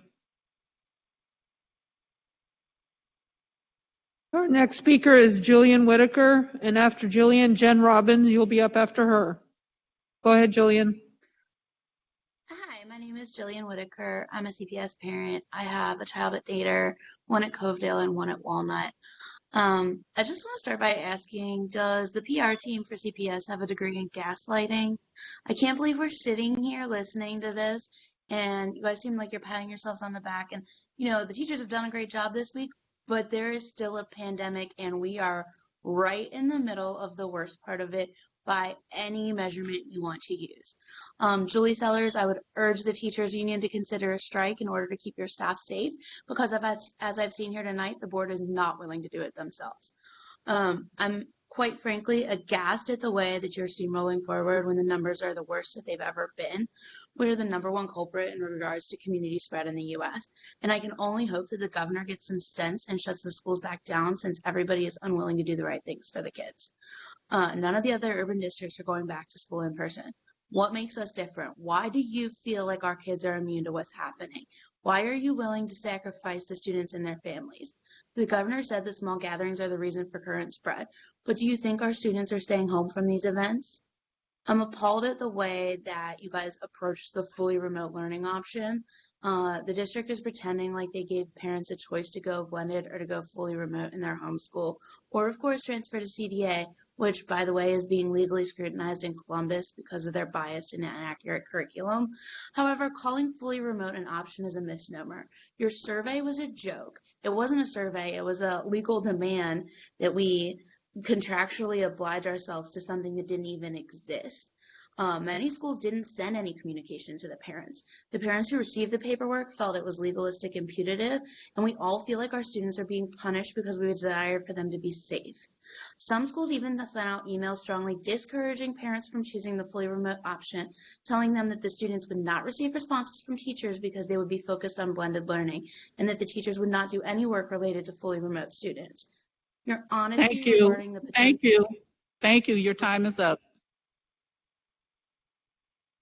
Our next speaker is Jen Robbins, and then after Jen, Kim Tobin. Hi, my name is Jen Robbins, and I'm a parent of 2 children at Sands. I love CPS, but I am concerned that we have no real options for families like mine who include vulnerable family members. My mother lives with us, and I'm a single parent. If either of us is hospitalized, our family would be severely harmed. I know many families have grandparents or other vulnerable members of their households, and some students themselves are vulnerable. Tonight, I'm speaking as well on behalf of one of those families who couldn't be here. You told us that you would try to make a better option than CDA, which uses a teacher-free, click-through curriculum currently under investigation for bias by Columbus City Schools, which is widely derided as pedagogically inadequate. But then you sent out paperwork clearly meant to discourage people from choosing this alternative remote option. We all had to commit to something that could not even be described in 4 days, and the sparse details provided were almost entirely in negative terms. We also had to initial some 10 statements assuming legal liabilities about truancy and agreement to only half a day instruction per week until January. It was clear to any reader you wanted this to fail, and fail it did, garnering only 3,000 kids, even though your own survey had indicated that half the families wanted to stay remote. Over and over, you've professed concern for the thousands of kids who had not checked into remote. Now we know there were actually only 539 kids, and I want those kids helped. Now, but are we actually helping them now? Are we even talking about them now? What's happening to them? Further, now you really do have thousands of kids who are not being served, the kids with vulnerable family members who can't accept the risk of your sole offered option, which is to return. How is it equitable to go from 4.5 days a week of instruction with your peers to go to 2.5 for some students and only 0.5, half a day of instruction, or simply no teacher at all for other people? And how is it equitable for pre-K families who have no option except to return or give up their seats? Our neighbor Finneytown has a better solution. When they go back, kids who want to go in person go in the morning, and kids who need to be remote go on computers in the afternoon. This is an equitable solution if you insist on going back despite having failed 2 of your 4 metrics for safety. And it also solves the quarantine problem for the in-person kids, which you have no answer for. And it allows all kids Thank you, to Ms. stay Robbins. with Thank and you. teachers. Thank you. Your time is up. Thank you. Our next speaker is Kim Tobin, and then following Kim is Jacob Wright. Hi, my name is Kim Tobin. I teach English at Dater High School. I'm here tonight. I want to comment on a few things. First of all, I'm super excited about the anti-racism work that's happening both within the board and within our district. However, I would like to point out that being anti-racist means being anti-racist all the time. And we know that COVID disproportionately affects our Black and Brown community. Therefore, COVID is a racial issue, and we need to treat it as such. We need to recognize that this disease is going to come into our schools and is going to impact our children that we serve at a disproportionate rate than any of the surrounding districts. As a parent of children in those surrounding districts, I can tell you for a fact that their dashboards are incorrect. They are fleecing their numbers to make them look better. When a school says that they only have 2 cases, but I as a parent have gotten multiple emails in just the 1 day that we've been back this week, you cannot assure me that those districts' data are anywhere near as accurate as they claim to be. In fact, it reminds me quite a bit of the data that's been shared at this meeting that we all know is absolutely insane, considering Hamilton County is on the brink of entering purple. I'm concerned for what happens when we enter purple. We've so quickly changed our course to being in person while we're in red and cases are rising. So when we hit purple, is there going to be another explanation of how we can find that data to fit our own needs? Or are we going to actually open our eyes and save the lives of our children? We can't talk about social justice and anti-racism without also talking about how COVID is affecting them. It is ironic that we're talking about children wearing masks appropriately when we've seen just at this board meeting that some adults are struggling to do that as well. Make no mistake, we all want to be back in school. I want more than anything to see my kids. I want to give them hugs. I want to high five. Thank you, Ms. Tobin. Thank you. Our next speaker is Jacob, is it Rice? And then Deandra Jones is next. Are you guys able to hear me? Yes, please click on your visible so we can see you. I actually don't have a working camera right now, and you guys haven't made it feel like we are able to make ourselves make our comments public. So good evening, board and CPS community. I've always boasted that Cincinnati Public Schools was an amazing community to be a part of. For the years that I've worked here, I felt confident that the district always has teachers and students' best interest in mind. This crisis has changed that mindset completely. In the past several months, students, teachers, and families have been jerked around, kept out of the loop, and misled about this situation. The plan continues to change daily. Emails go out with conflicting information. Questions are dismissed and not answered. The way the district's cheerful, ready to go back propaganda contrasts so sharply with the confusion, anxiety, and fear that this is the reality of this situation is at best wildly out of touch and at worst gaslighting at its most textbook definition. The current plan feels like it was created for a district that does not face the unique challenges that CPS faces. At the building level, we've been scrambling to make this plan fit our unique needs. I will take this as an opportunity to thank building level admin and staff who are working so hard to try to make a square peg fit in a round hole, so to speak. We have not been given the answers, organization, or resources for this plan to be smooth or safe. As a district, we claim to rely on data as a means to drive our decision making. We do this every day in our classrooms. When the data indicates a trend, we listen. We inform our lessons. We reteach. If a plan doesn't make sense based on the data, we change it. It's called the Plan, Do, Study, Act model, and it's part of the quality improvement method we focused so heavily on last year. What data are we using to inform this decision to return? Because if it's based on our initial data points, we should not be returning in person. Full stop. In addition, I feel like it's a sick form of irony that we would spend time on this meeting discussing the new anti-racism policy when every person here knows full well that low-income Black and brown children and their families make up the vast majority of this district are the ones that will be dealing with the dire consequences of this pandemic. We know the reality of our students' lives. 2 days a week sitting in a classroom is not worth the social and emotional havoc that the illness or death of a peer, teacher, or caregiver will have on you. Thank you. Your time is up. Thank you.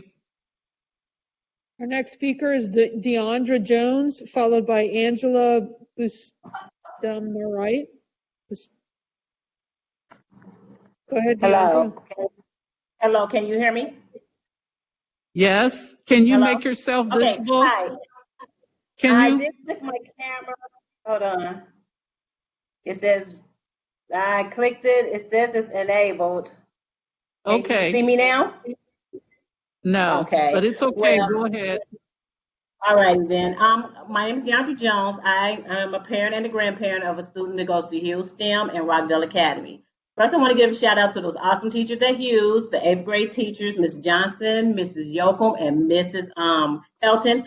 They're doing great with the virtual distancing, but I'm very disappointed in the fact that you guys are only saying it was only 3,000 parents who filled out that survey. Half of the parents that I talked to who wanted to fill out that survey didn't even get it in their emails, and a lot of them couldn't even access it on Schoology because at the beginning, like I had to do, you had to print it out and get it to the school. Later, they were saying that you could actually fill it out in Google Docs, and it just automatically went in. A lot of them didn't have access to print it out. But I'm just really shocked because my grandson who's here, Donier, he's an asthmatic, and he gets really sick during this time. And I'm just really afraid of sending him back with the numbers that's accumulating this time. We have literally not been out of our house since they diagnosed everything with this COVID. And I'm just so shocked that you guys, with these numbers becoming 2,000 and plus, that it's starting to affect. We have 2 little kids on our street who actually had COVID. So it's just amazing to me that you guys are not really taking this into consideration as to whether or not to send these kids back. He's due to go back this week and he's not returning. He's not going to CDA either because I don't believe they're getting the education that they deserve there either. Now, I just think you guys need to be able to make this work with this virtual learning because I have faith in CPS. I really do. So thank you very much for this time, and you guys have a wonderful evening. And please just to make something work here. Thank you. Our next speaker is Angela Bustamante, and after Angela is Mandy Janine. Hello, I'm Angela Bustamante. I have my camera on. I'm not sure if you can see me. Yes, we can. Okay. I have two daughters, one at Clark Montessori, one at Dater Montessori, 4th grade and 10th grade. What other information did you want to know? So I just wanted to speak up because on a couple things, I've been taking notes through the whole board meeting. And first of all, I know that your job is extremely hard. However, I feel like the numbers are so skewed. The survey, like the other parents have said, it was flawed. It came out, it was inappropriate, the questions were not clear, and they used fear-mongering for the results. I'd also like to know if that survey went out to the parents who chose their kids into the virtual academy at the beginning of the year, because it should have gone to them as well, because the reason that so many students are now in the virtual academy is because parents were afraid of exactly what is happening now. So right now, Ohio and Hamilton County is at an R factor, which means how contagious a disease is, of 1.37. That means for every person that has the disease, they are passing it to one other person. So right now, in 1.5 weeks, we are expected to be 2 times the amount that we are now. These are actual facts and actual data versus whatever you guys were showing earlier. When we are in red, even your own data said that we need to be remote learning. So I am extremely confused as to why we're back. We are being strong-armed as parents to send our kids back to school when it is not. Thank you. Your time is up. Thank you. Our next speaker is Mandy Jean, and then Leslie Mooney after Mandy. Go ahead, Mandy. Yeah, hi. Okay, so it's Mandy Jean. Thank you very much. And also, I am a parent. I have 2 children in CPS, one at Pleasant Ridge Montessori, one at Clark. I first just want to say I do not understand how you can be so rude to Julie Sellers. Man, she's a beast. And that you can tell us as the general public that tell her that the general public will not understand what she's communicating. I understand her more clearly than I understand the whole lot of you combined. In fact, the sort of blanket email that you gave me in response, as far as the metrics and how you're following and red is cool and all this, to send our children back into the danger zone, which really is this whole situation, and not getting any kind of real response to is how we're going to go ahead and do the hybrid and not remote and the mumbo jumbo, and that metro buses are fine to use even though they were circulated. But earlier with the CPS outside learning, that field trips with using buses are not okay, but we're going to use recirculated metro buses to send our kids on. I don't understand what you guys are talking about. You have me so confused in the head right now. I feel like I'm taking crazy pills, and I'm sure a lot of other people feel that way. I would really like you to get it together, because even though Mike DeWine said that it's not coming from schools, he said that schools will have to close down just today if we don't get it together as like the state and as a group. So please come up with something. Please actually respond to parents that are concerned about this, because you guys seem really laissez-faire about the entire thing. And I know I'm not the only one who is so concerned and so upset and just so utterly confused by what you are doing. So, whatever.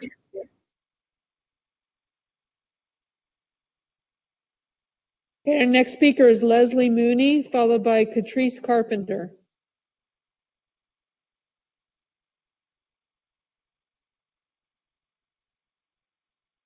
Hello? There we Go ahead.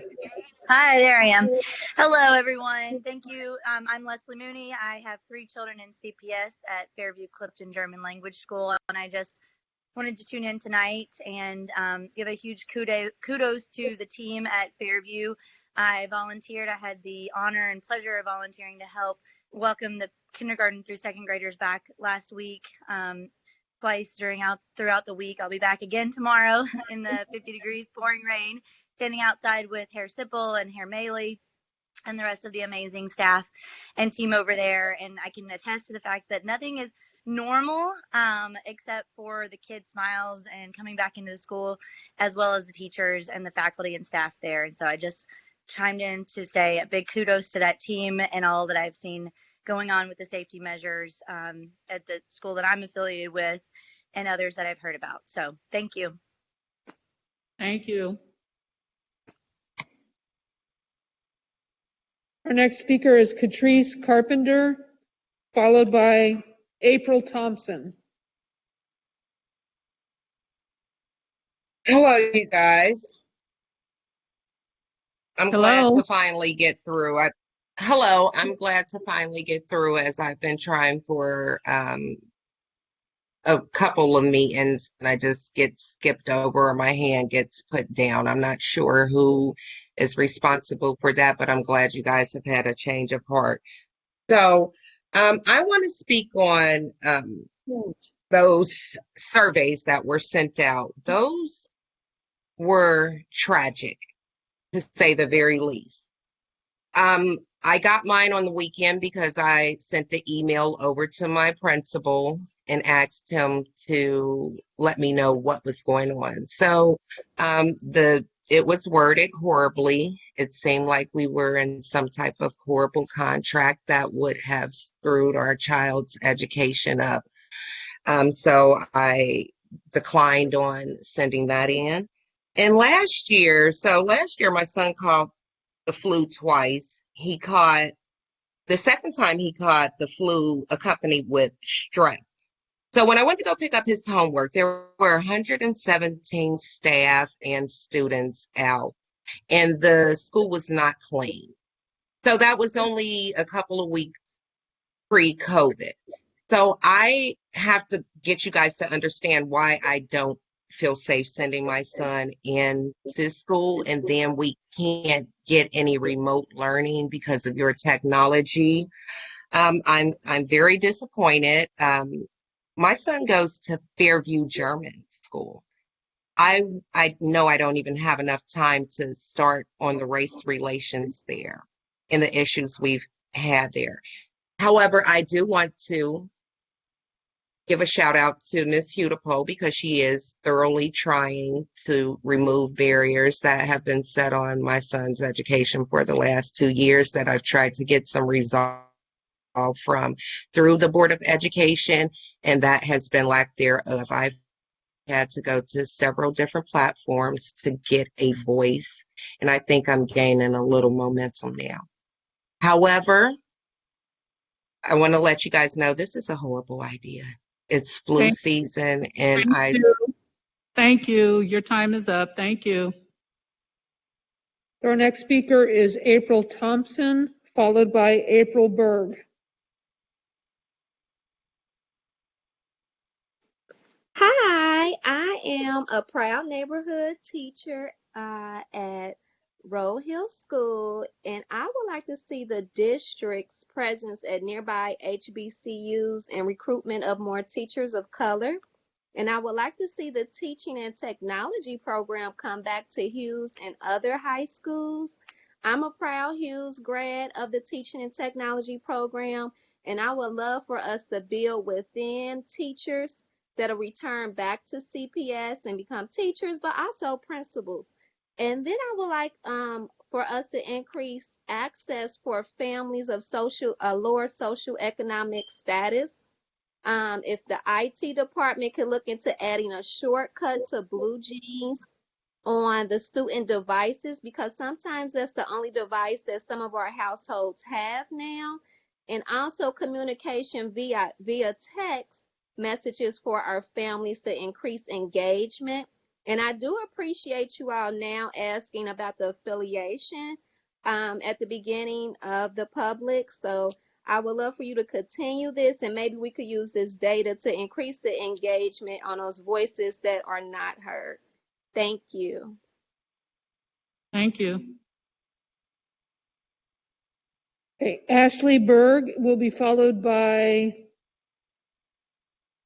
go ahead, Ashley. I'll get the next one up. Hi, it's April Berg. I'm April Berg, and I have 3 kids at Walnut Hills High School. And I understand that Walnut is not going face-to-face due to safety concerns, and from what it says, the small classrooms and 6 feet of spacing. However, the CDC allows 3-foot spacing and says that is doable, as is most schools. And so 3 questions that I have is, 1, will you follow the CDC and amend your stance to 3 feet for Walnut at any point? 2, if not, what plan are you working on to get Walnut Hills High School back to in-school learning while abiding by 6 feet? Is there a plan?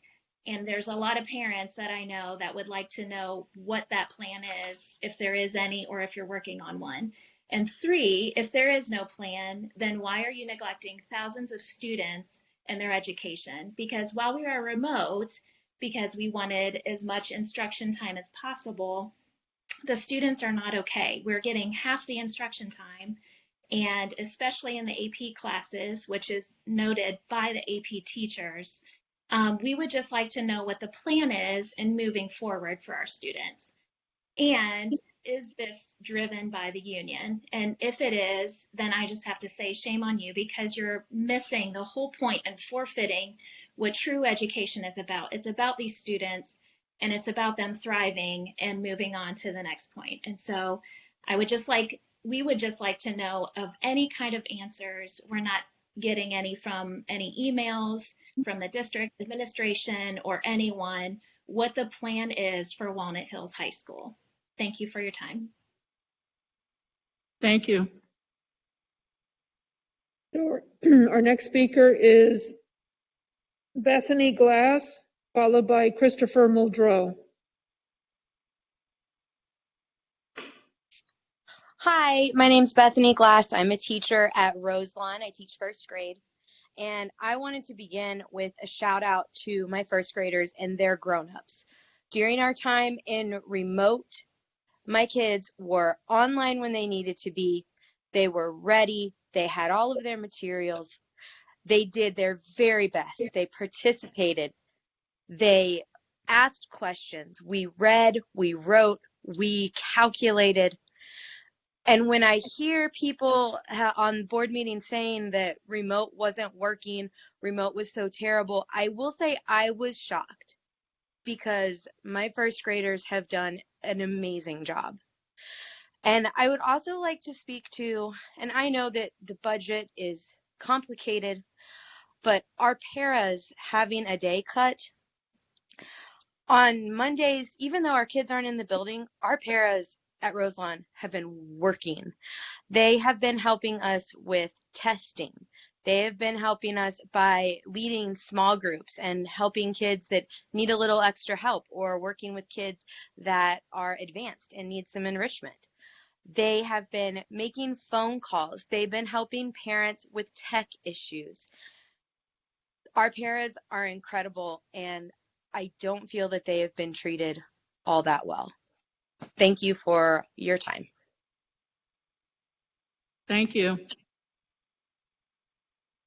Our last speaker of the evening is Christopher Muldrow. Go ahead, Christopher. Hey, how y'all doing? I just wanted to say, good job to you guys.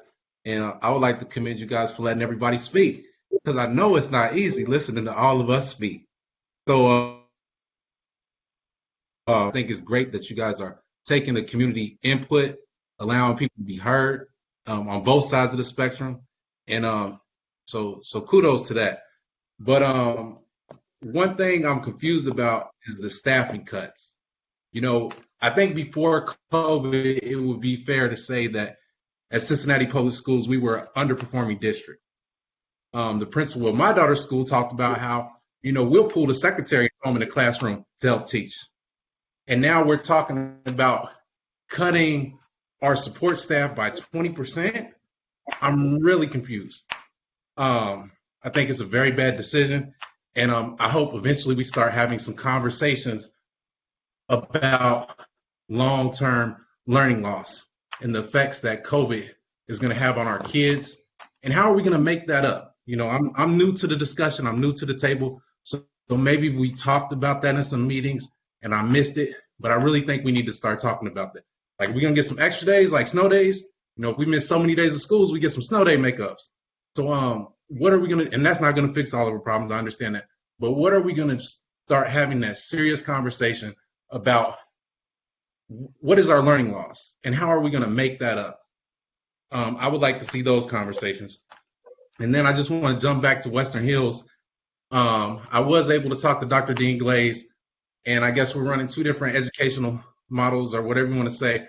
And one is less interactive, less screen time. But I just felt like the less screen time was sort of a fallacy, because after the teacher gets off the screen, how does the student continue learning? In my opinion, I would think they would still be on the laptop. Mr. Muldrow, your time is up. My apologies. Thank you. Was he the last speaker? Okay. So what we're going to do now is have an opportunity for both the superintendent and the treasurer to respond to some of the questions and comments expressed. So we're going to ask the superintendent, as much as you're able, to respond to the questions. Sure. So I do have some responses. I will say that it was hard to hear the person who was speaking and follow up on the last question with my staff. And so I hope that I caught all of them, but that turnaround time is just pretty fast. I'm more than happy to answer the questions. I just probably need a little bit more turnaround time. So in terms of the first speaker, our CFT president, speaking about duty-free lunch and overloaded classrooms at CDA. So to address this issue, I really need to know the specific schools in which the teachers don't have a duty-free lunch. And so if she could provide that for me, I would be more than happy tomorrow to work on those schools, because all of our staff should have a duty-free lunch. In terms of the staffing at CDA, I will look into that as well. One speaker spoke about the testing, and the testing was the academic testing. So there's testing at K3 that is required, and it's MAP testing and also testing for gifted. And so that testing is a curriculum-based assessment, and teachers can decide when to give that based upon when they've covered the material. In terms of the equity training has been provided for all of our staff beyond our teaching staff and principals. So for all of our staff through an online platform, through our talent development department. In terms of Fairview students or Fairview School having more intervention specialists than Rockdale and Douglas. So Fairview has 80 students who have a disability, and they have 6 positions. However, there is one position that's split by 2 people, so it may look like more than one position, but it's really one position. So Fairview has a total of 8 people but 6 positions. Rockdale has 52 students with disabilities, and they have 6 intervention specialists, and 2 are assigned to their autism unit. Douglas has 86 students with disabilities, and they have 10 intervention specialists. So just to clarify the fact that Fairview doesn't have more intervention specialists than Rockdale or Douglas based upon the number of students that they serve.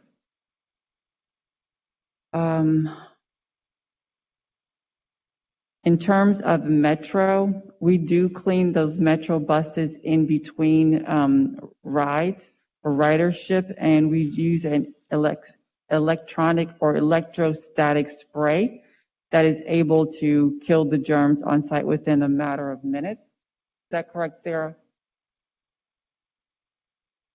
In terms of the paraprofessionals, so on Mondays, when our students are in distance learning, we are offering our teachers the opportunity to work from home, and so we will not have a fully staffed building. In many instances, the paraprofessionals work very closely with the teachers. We offered the paraprofessionals 2 options. One is to be able to work 4 days, so Monday through Friday, but to have extended time either before school or after school to make up for that 5th day so that they would not receive a reduction in pay. There are some paraprofessionals who stated that they have jobs after the school day, which we completely understand. And so if they are not able to work that extended time, they will still maintain their full benefits.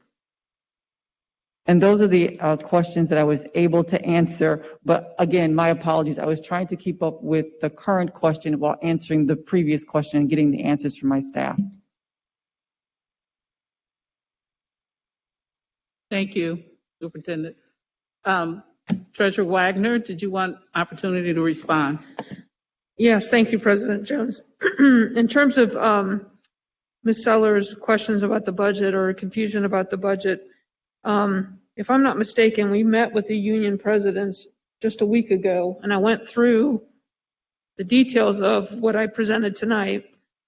We had a lot of engaged conversation, a lot of questions answered. I would be more than happy to meet with Julie, with her team, to go over any further questions or concerns that she has. But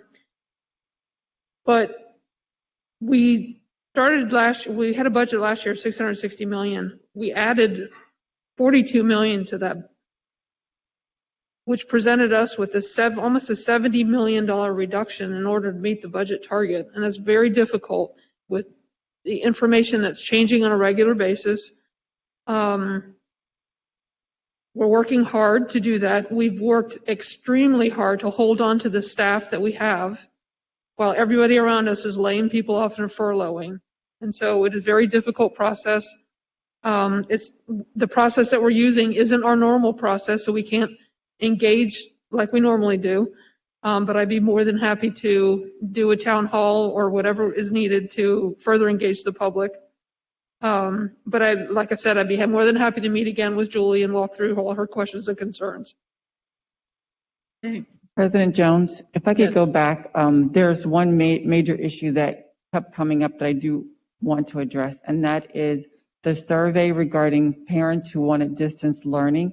So it's my understanding that it wasn't a survey, but it was a commitment asking parents, would they committing to in-person blended learning or distance learning. And so I have the survey. I will go back and I will look at the survey and talk with the staff to see if there are any modifications that can be made so that we can better gather information from families, since it came up multiple times. So it would have been remiss of me to leave that piece out.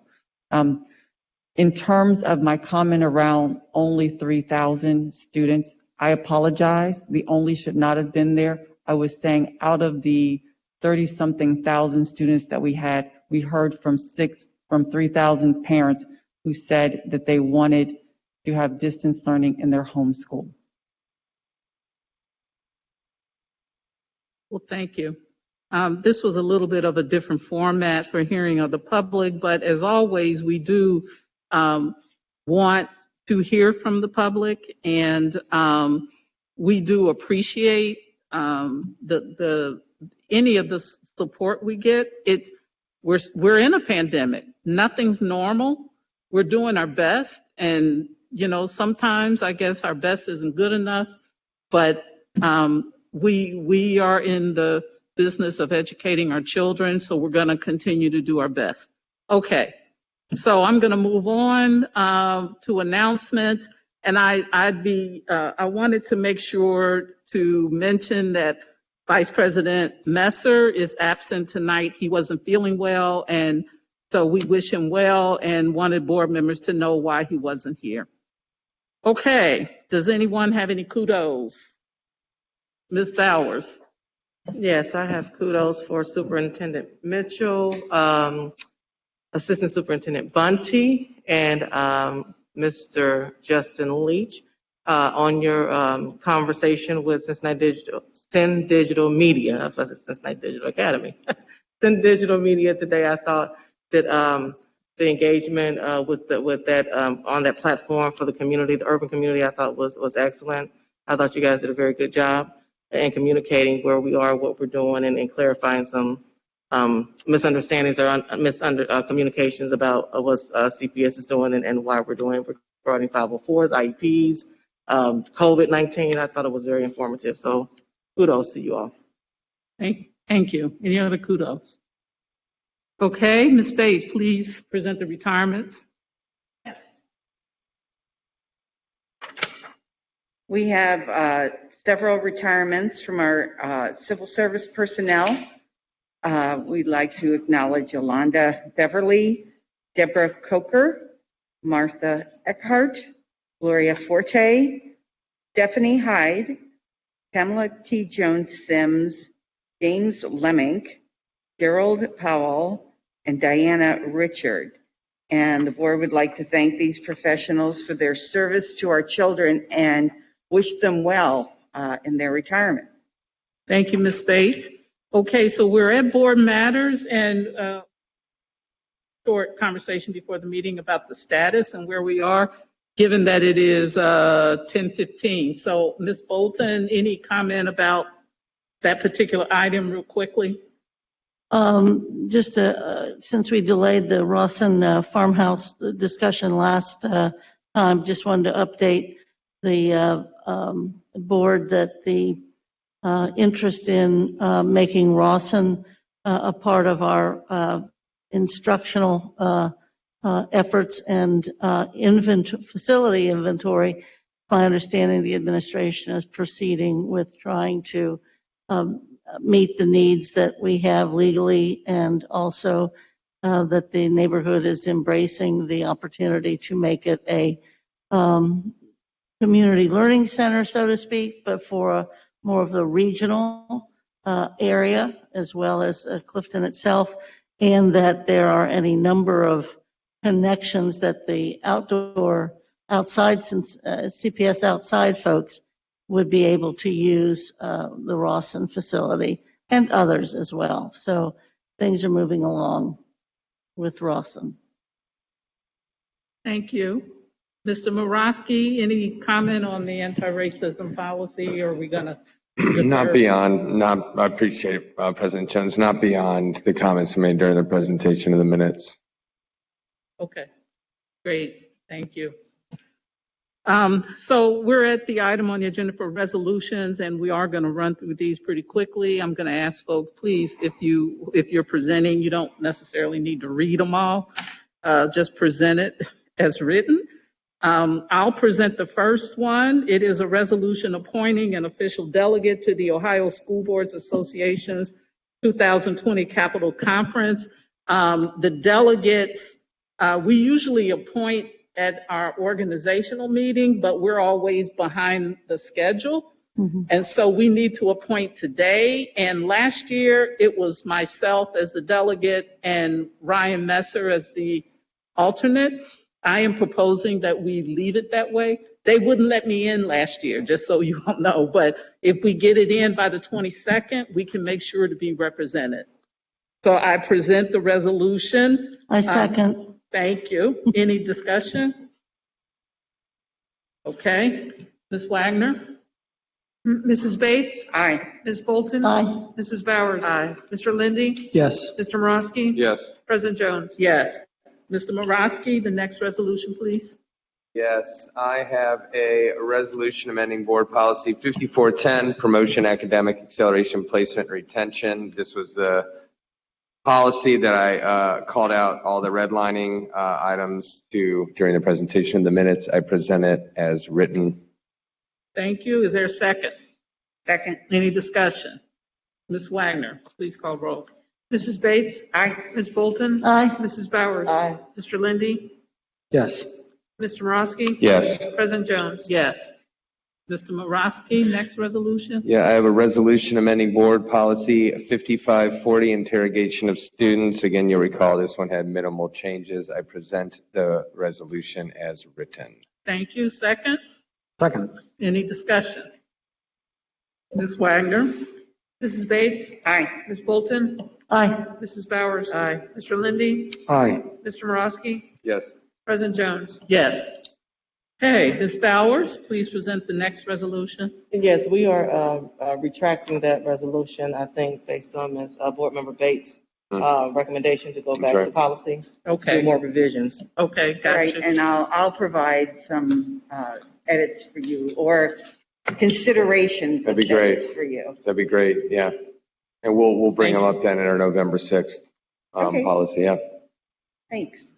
Okay, Mr. Messer is not here. I'll do it here. Okay, thank you, Ms. Bowers.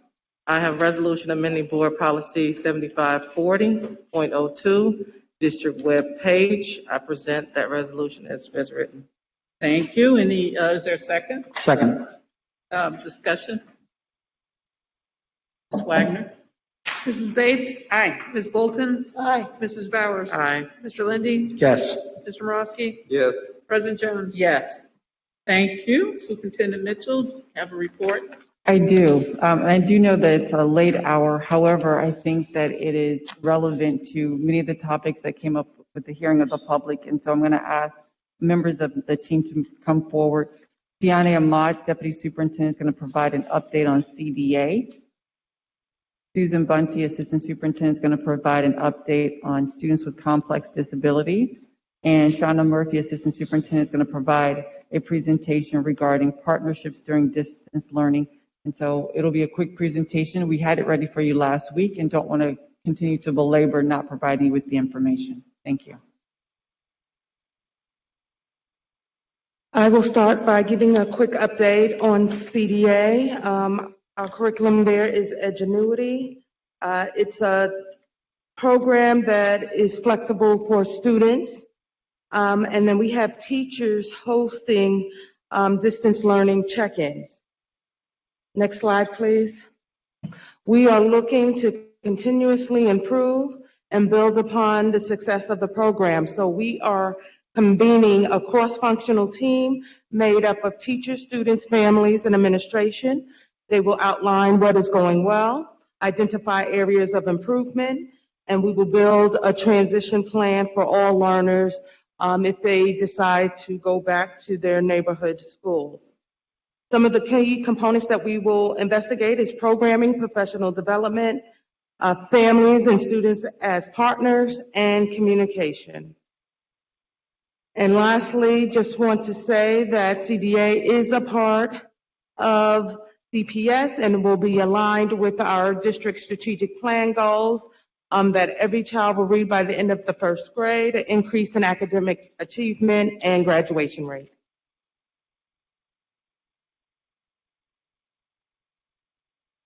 Good evening, everybody. It's my honor to share with you just a brief word about our community partners who have been engaged with us on children and youth development since we entered distance learning and then blended learning.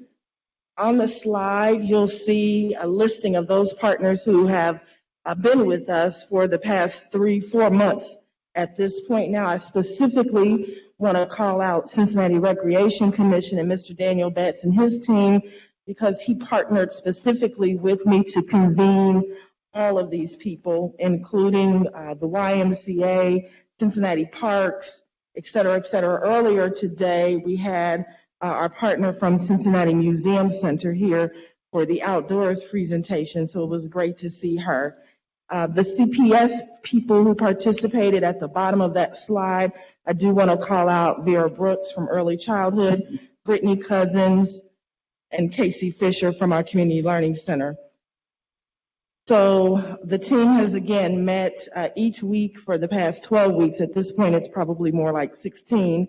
But we have shared weekly updates about what Cincinnati Public Schools' plan is, and they have shared with us their plan, and we have worked together to problem solve items like Wi-Fi, with Jeremy coming to the table and introducing the partners to our Connects at Cincinnati Bell, meal resources from Jessica Shelley, and other ideas around distance learning and how to make that happen best for our young people. Coming up soon, we are planning a site visit to CRC, some of the CRC locations, and we'll continue to work with our partners to help identify resources for information technology. Thank you. And if I could just add just a little bit to that, while Assistant Superintendent Bunty is coming forward, I know there was made mention at a couple of city community meetings that CPS wasn't responding or engaging with the city. And so what we were asked for was to be able to give money to support the student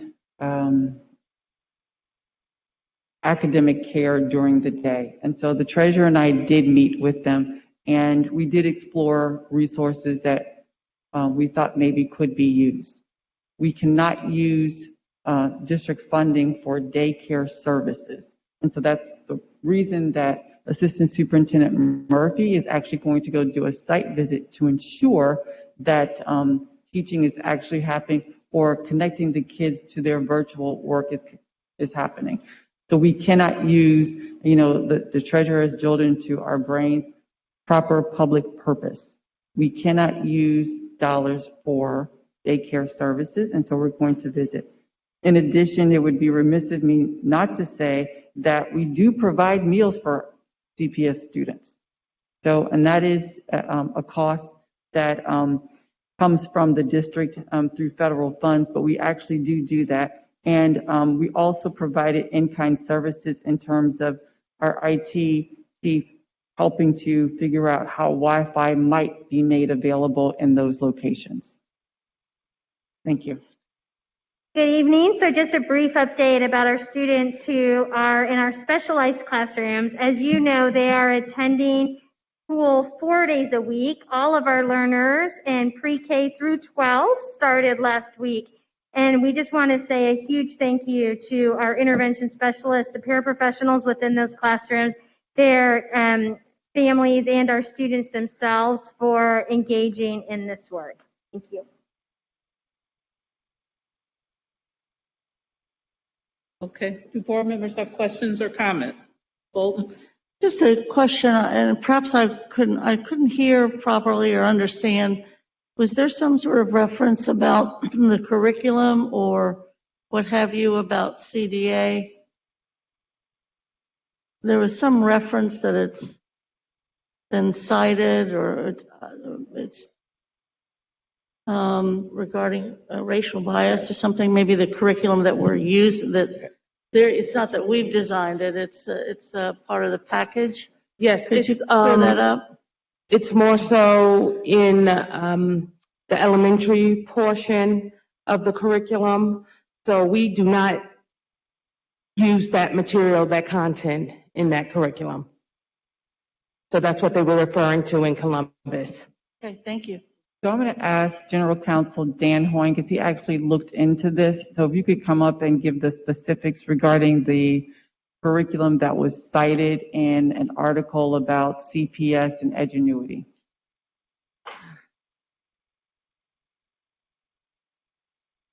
Public benefit.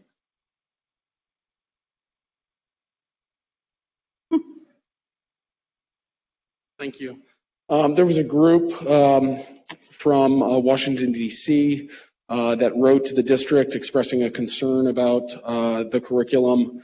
We looked at, our curriculum department did an investigation of the specific examples used by the group and found that they were taken out of context and that there was not any kind of overall violation of the board's policy, which is firm in saying that religion is not to be taught as a part of the curriculum, basically. And I think we've had a firm stance on this as a board. We expressed that to the group, shared with them our conclusions about the curriculum, invited them to respond to us with any further examples, and a promise that we would look into them.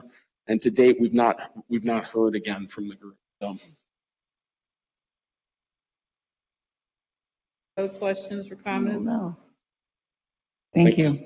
Did you get your question answered? I'm confused. What was raised was that it was inappropriate curriculum, and some group raised the issue, and everyone seems to know about it. But it was about religious teaching, or there was too much? The allegation was that there was an impermissible sort of mixing of religiosity in this Edgenuity curriculum.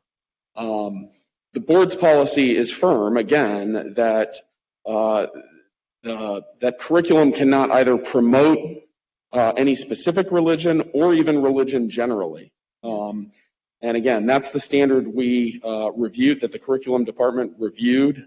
Again, these examples, and the determination was made, again, based on the examples that they cited, that there was not an impermissible promotion of religion. Okay, I think the way that some public members spoke about it seemed that there was some reference regarding racial bias or what have you, but that's not what was raised? Correct. Okay. This was specific to religion. Okay, thank you. Mm-hmm. Thank you. Any other questions or comments? Okay, I need a motion to approve the recommendations of the superintendent. So moved. Is there a second? Second. Ms. Wagner, please call the roll. We've had discussion. Mrs. Bates? Aye. Ms. Bolton? Aye. Mrs. Bowers? Mr. Lindy? Yes. Mr. Morosky? Yes. President Jones? Yes. Do I have a motion to approve the revised report of the treasurer? So moved. Second. Thank you. Any discussion? Ms. Wagner? Mrs. Bates? Aye. Ms. Bolton? Aye. Mrs. Bowers?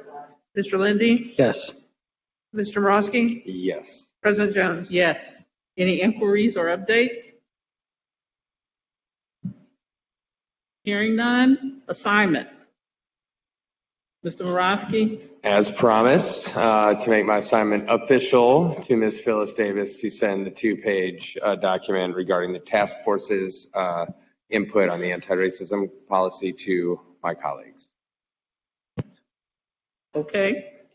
All right. Ms. Bolton? I have two. One very simple one, just to officially change the names of our board committees to the names that we passed when we passed the protocol. I think we have different titles for at least 2 of the committees. I know policy and also finance, and there might be others, I don't know. Health and safety, of course, is a new committee, not a problem. But student achievement, we just may want to look and see what we put in the protocols as we retitled.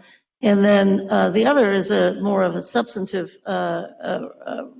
assignment, if it pleases the board, to refer the required Ohio teacher evaluation system 2.0 to the policy committee for the writing and the final efforts to